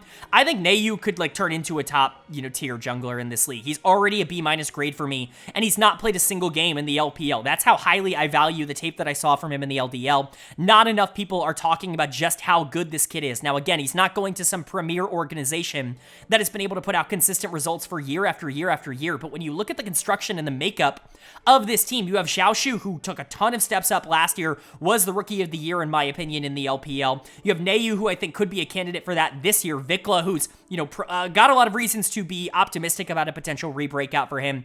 Assume, who a lot of people really see as a good developing young AD carry, and Xiaoxi, who's just solid in the support position. There's reason to believe that this team could be a playoff team in 2024. To go from a team that won 4, series last year, 12 games last year in the summer split, to a team that I think, if everything were to go right, could make playoffs. I think that's a major improvement for a team like Rare Atom. Again, their floor is still pretty low. Nayu was never played. Vikla looked bad in summer. I'm not nearly as high on Assume, and I could reasonably see this bot lane being a bottom 5 bot lane in the LPL. I think that's definitely possible. Xiaoshu's certainly not consistent up on the top side. He can throw games away, so there are possibilities for this team to underperform, but in terms of upside, they have significantly more than a lot of the teams that we've talked about in this sphere, basically by themselves. I would take them over a lot of the teams that finished above them, like Ultra Prime, like Invictus, even maybe FunPlus, in terms of upside, maybe not in terms of floor, but in terms of upside going into 2024. And when you're talking about an offseason and trying to,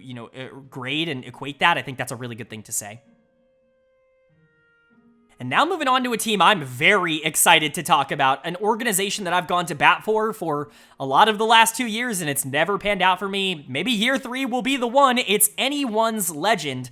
I've liked the moves that this organization has tried to make at the very least over the past couple of years. Maybe not so much in the summer split, bringing in players like iBoy and Zora. It didn't necessarily feel like the direction that I wanted them to go, but, AL I thought was a team that definitely had upside potential last year, and they had a player that I've obviously gone to bat for a lot in Xiaohao that I've already talked about, but I'm going to do it again this year because you know what? I love this offseason. This is exactly what you should be doing if you're a middle tier team. I've actually gotten a lot of comments on some of my other videos, specifically the LCK one, where they reference how negative I am on some of the bottom tier teams and how it's not necessarily their fault, about how, the ecosystem just isn't in a place where bottom tier teams can actually go out and sign, talent that can get them to the playoffs, that can keep them relevant against some top teams if everything goes right. I think this offseason, whether it works or not, is a great example that it is absolutely possible for you to attempt to be able to do that. And, again, whether this team works or not, I really like the direction they went in. Their lineup last year was EDZ in the top lane, Xiaohao in the jungle, Pins in the mid lane, iBoy, AD carry, and Zora at support. And they've changed all all 5 members. Their lineup in 2024 is Harry in the top lane, Krako in the jungle, Shanks in the mid lane, Hope at AD carry, and Kale at support. This is awesome. I think you could make an argument that they upgraded across the board with the exception of jungle. I think that that's really the only one that I'm going to say that they downgraded in, which I guess means we can talk about it first, because I want to save the optimism here. This isn't a downgrade in the sense that they went from a, good player to a bad player. It's more of a downgrade in that they went from an established good player that I'm really, really high on to a player coming off the worst split of their career who has looked really good in the past, right? This, Krako, if you're ever going to buy low on a player like Krako, and we'll talk about buying low because he's not the only player this team has bought low on. Krako is the player to buy low on right now. This guy was amazing for Sandbox at the beginning of his career. Don't forget, in, 2020, 2021, he won Rookie of the Year over Owner. The superstar T1 jungler. LCK voters decided, rightfully so in that year, that Krako was more valuable to his team than Owner was. That's the kind of player Krako was at his best. And then 2022, as a follow-up to that 2021 Rookie of the Year in the LCK, he was spectacular. He was a part of that 3-man Sandbox team that basically carried them across the finish line. Now, a lot of people really like to point to Dove and to Closer on that team as really big positives. I'm, a lot lower on them, but that team was Krako, it was Prince, and it was a player that we'll talk about a bit later in Kale, and I'm really excited about these two reuniting. But, buying low on Krako, bringing him in after the worst split of his entire career on DRX, being benched over and over again, looking miserable when he was in that team, but everything went wrong for that team. I think this is a good decision for AL. If you can even get like half of what Live Sandbox Krako was back, he's going to be really good in the LPL. He's going to be a playoff caliber jungler. He might not be as good as Xiao Hao was, which is why I'm considering this a downgrade, but I certainly don't think that Krako is a miserable player if you're hoping you can get that good version of him back, which again, I don't think is out of the realm of possibility. But the rest is basically upgrade city. You're bringing in Harry into the top lane. I'm listing this as a change because I think right now it's pretty clear that ZDD is at the very least on the same level as Harry in terms of what he offers. I just think Harry is more valuable in terms of, what he could grow into. ZDZ, we kind of know what he is. He's the example that I give for an average or a league average player in the LPL. He's a fine top laner. He's going to lose some games, but he's going to win you some games. And in the games that he doesn't do either of those, he's going to be fine. And that's going to be in 90% of his games. He's fine, but Harry is a player who's going to give you more theoretical upside. Talked about him a bit in the Ultra Prime segment. He wasn't as good, I think, as people wanted him to be last split. He showed flashes. Man, his laning can be really, really good. He just isn't very good at converting that into anything at the moment, which can be a little bit tough in the top lane role. I know a lot of people are going to say that that's a very difficult thing to do, but, we've talked about a lot of top laners that have been very good at converting their leads into something in the mid to late game. We just talked about Xiaoshu, who I think is a little bit farther ahead of him. Same with You Should Know Me. I think Harry definitely has a little bit of a ways to go, but the upside is definitely there because the mechanical skill is absolutely there. And I think, again, buying low at the current moment on a player like Harry, who does have a lot of theoretical upside, is a very good idea.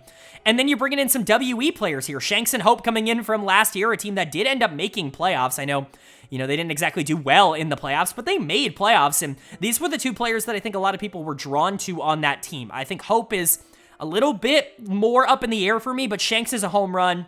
We've talked about the absolute dirge that is the middle of the LPL mid lane rankings, where everybody is a B-graded mid laner because they all are very good players that all have flaws and will lose games every once in a while, because that's just how LPL mid laners play. But Shanks is maybe at the top of that list. I mean, he is a very, very good mid laner. He's right up there with a lot of the other top B players like UCal, like Fofo, that we've talked about in previous segments. And for AL to be able to bring him in, this is a massive win. He's going to come in and probably be the single best player on this team from day one, and he can carry your team to wins. He's done it for WE in the past. When that team went 0-16, he was a part of that, but he was definitely the bright spot, the outlier in terms of what they were able to put out. But even when this team was winning, he was a part of that team as well. He was put in for a playoff run, I believe in 2021, when this team really wanted to try and get to Worlds. There have been opportunities for Shanks to actually get, meaningful playing time. He obviously was really good last year and was the best player on that WE team that ended up going to playoffs, but I think he could do something very similar here. I think you can make an argument that this is actually a more talented version of that WE team from last year. I'm not going to make that argument, but, I certainly think you could. And then you have Hope in the bot lane. I'm a little bit lower on Hope. I think he's closer to being just a guy than he is to, a game-breaking AD carry. He had his problems last year, and they kind of flip-flopped what they were throughout the year. There were times where he really struggled in lane to actually be able to do anything, and a lot of times when he was going up against really good AD carries, they would just take advantage of his slower early game and be able to dominate there. But but he also had problems sometimes in team fights actually being able to deal meaningful damage. He's just a little bit passive to be like a superstar AD carry in the LPL, where basically all of them are very aggressive, you know, very gung-ho types of players, but Hope is fine. Like, you can win with Hope. Hope made the semifinals of Worlds. Like, you can absolutely win games with Hope. I just don't think he's going to be the biggest reason for you to be able to get there. That's why he's going to be a B-. And to go from players in Pins and iBoy to get to that spot, Pins I had high hopes for coming out of the LDL, just didn't end up working out. He got on a bad team and he looked pretty bad, but iBoy was a disaster of a signing, and, you know, I said it at the time. He was the worst AD carry in the LPL in 2022, and he was pretty close to being the worst AD carry in the LPL in 2023. To go from that to Shanks and Hope, I think that is a massive upgrade, and you can't really say otherwise. And then you're going from Zora, who's fine, I guess, as a support. He's a sub right now, to Kale, who, you know, he's another player who at one point in time was a really, really big channel darling for me. When you go and look at a lot of the 2022 coverage I did on this channel, again, covered every single game of the LCK that year, Kale and Prince were the bot lane, and the two that I was talking about super highly. Now, Prince, obviously, you know, we know how good he can be, but Kale was understated for just how good he was there, and he played off of Krakow incredibly well on that team. And again, very similar to what I said about Krakow, he is coming off of the worst split of his career, but this is a phenomenal landing spot. Not only does he get back with the jungler that I think he had great chemistry with, and hopefully he can get that back with, but an AD carry that I think stylistically can work really well with him. He's a bit of an aggressive AD carry, somebody who, or a support player, I should say, somebody who does want to try to make plays, and Hope is more than willing to allow his support to control and dictate laning phase. He's got a really strong mid laner. There's a lot of reason to believe that Kale is actually going to be really, really good for AL, just like he was in the LCK when he was an all-pro caliber support at the beginning stage of his career. He was my rookie of the year in 2022 in all of the LCK. That's how good I thought he was. And so to go from Zora, who is, you know, a bottom, 3 support in the league, even if he's not awful, he doesn't change your game, to, you know, another player who I think could be a game changer for them, it's a huge upgrade. And I think that's really how you have to summarize this offseason for AL, is they went from a team that just didn't really have a lot outside of Zhao Hao. Like, ZDZ's fine, and, you know, he's going to be fine on Weibo, but Pins, iBoy, Zora, like, they were not winning games, to a team that feels very complete, and it feels very, like, high floor. Like, it should be a playoff team, if I'm being entirely honest. They have gone from a 4-win team in summer to a team that not only wants to make playoffs, but honestly probably expects to make playoffs, and I think that that's the sign of a really good offseason. Very similar to what I said about Rare Adam, except more. I think AL is even better. I think you got a lot of established talent, and again,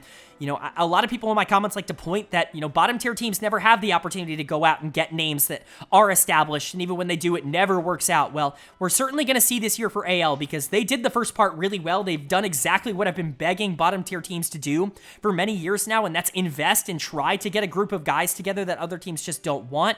We'll just have to see if it actually ends up in them doing well this season.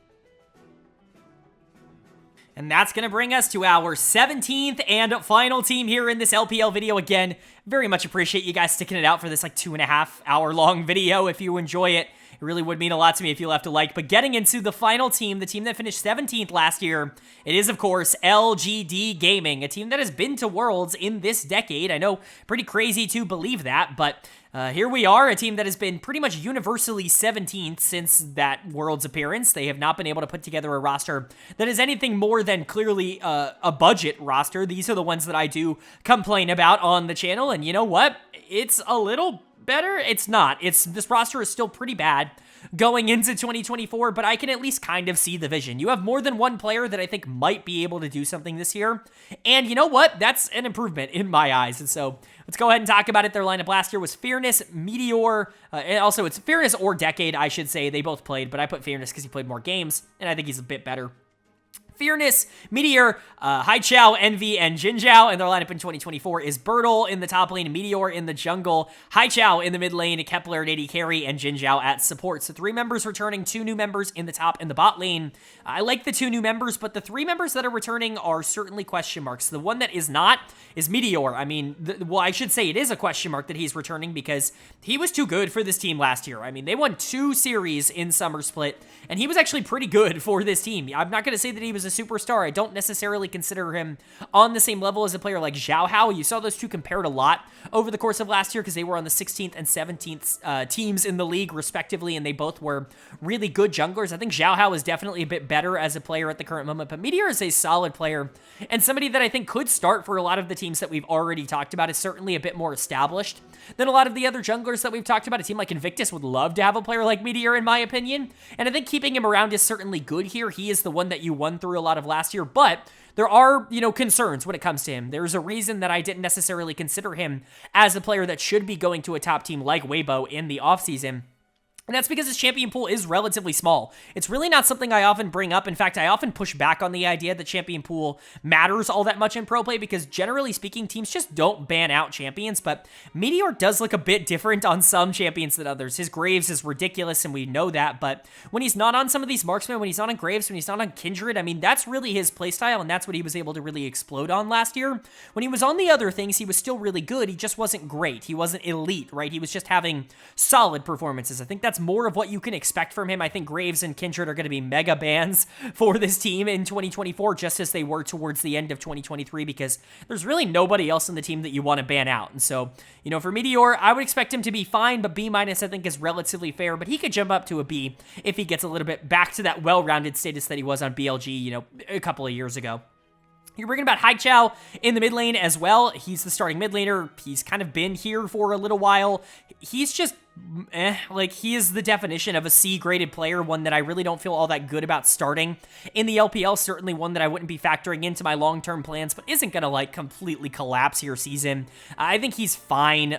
He's probably the worst mid laner in the LPL, but again, does it really matter? I would like them to move in a different direction, but do I think they could have gotten anybody else? These are all questions that I don't obviously have the answer to, but I'm just not in love with Haichao. He's the definition of a player that I'm not excited about, and he probably will rank last, spoiler alert, in my primer for mid laners. I really just don't have a ton of expectation for him. There were a couple of games where he was actually good last year. He probably had the best year of his career in 2023, but if that's the best year of your career, that's not particularly good. He still wasn't very good. He was a reason why this team went 2-14. He lost lane super consistently, especially when they went up against other good mid laners.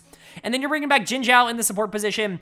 He's gotten better at support every year that he's played it at a pro level. Remember, this guy started his career as an AD carry, was a long-time AD carry, and then role swapped over to support for this team, but again, he's very similar to Haichao. I just don't have any confidence in him. He's not a very good player in terms of being able to push you out of being one of the bottom teams in the league. He's not going to lose you a ridiculous amount of games, although he did lose a couple down the stretch. He's not going to win you a ridiculous amount of games, although he won a couple actually at the beginning of spring. In spring of last year, I was like, oh my god, is Jin Zhao actually good now? Turns out it was just a 1 or 2 week stretch, but outside of that, he's just kind of been whatever. Again, these are definition of whatever players. Players I'm really not all that excited about, and I'm really shocked continue to have jobs in the LPL because I don't think their play has really earned that up until this point. But the two new changes, I think, are the reason for some optimism surrounding LGD going into this upcoming year. Starting with Bertle in the top lane, I think this is a pretty clear-cut upgrade. I know people are really low on Bertle. He got replaced on Sandbox at the end of the year for a reason. He was really bad in summer, but very similar to the conversation we just had surrounding players like Krako and Kale.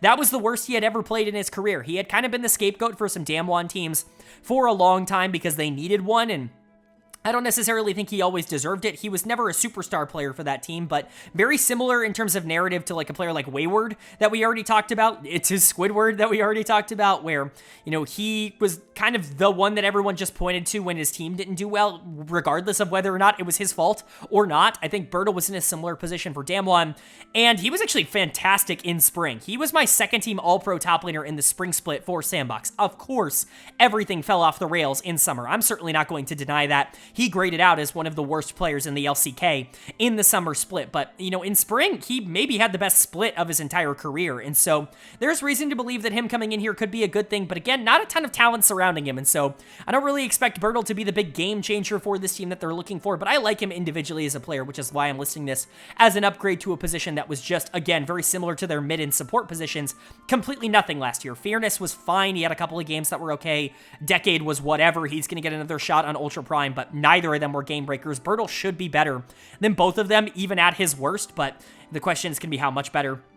And then you've got the bot lane. You're going from Envy to Kepler here. I'm not a huge fan of Envy. You know that if you watched my LCK video and you saw my bro, segment that I talked about where I'm like, this is your big offseason addition, a player that got benched off of LGD. He didn't even play the end of the season for them. He just was, quote unquote, their starting AD carry, which is why I listed him here. But they're bringing in Kepler. Kepler was a player who had a ton of promise at the end of 2022. He joined ThunderTalk midway through the year to replace Puff and Southwind. Him and Yao Yao came into that team and were awesome. Yao Yao was the player that I thought was a bit more of the breakout star of the two of them, but, people were really high on Kepler, and then he disappeared last year. Didn't get a spot in the LPL, ended up playing for Joy Dream, JD Gaming's, LDL affiliate, and he was not very good for them. He just didn't end up looking very good and very comfortable with that team. Again, I don't know what the entire deal around that was, but, I'm going to expect him to be closer to what he was in 2022 than what he was in 2023, where I really just wasn't very impressed with his LDL tape, and so for Kepler, I think he could be an interesting addition. If the upside that we saw from him a couple of years ago was still there,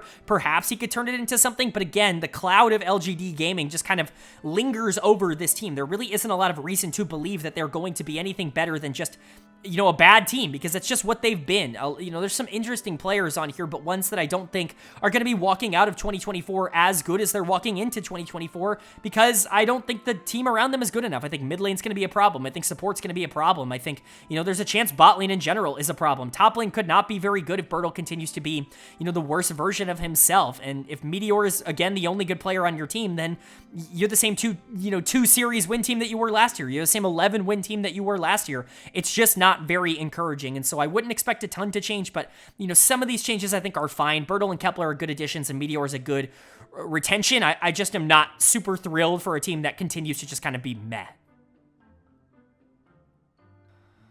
All right, but that is going to do it for my LPL off-season roster change and grades video. I really do appreciate you guys sticking around. This one was crazy long, but we went through all 17 teams. We went through their off-season. We graded every single player that's projected to play in the LPL in 2024, and he kind of got my analysis on whether or not I think they're moving in the right direction. Again, I really do hope you guys enjoyed. I can't stress this enough. These videos are really, really time-consuming to make. This one took me weeks. I'm recording this after the break, probably the night that this is going up, but I actually, a little bit of a spoiler alert here. I started filming this way before the holiday break, way before we went on holiday. I mean, this is probably a 2 to 3 week long video to end up making, just purely because of the circumstance. And so if you did enjoy it, it really would mean a lot to me if you left a like. Also, because I know this video is going to get dislike bombed. All of the roster change videos always do, because the League community is very, we'll just say, set in their opinions. They have a lot of very confident opinions, and when you deviate from that, even if it's minor, even if you just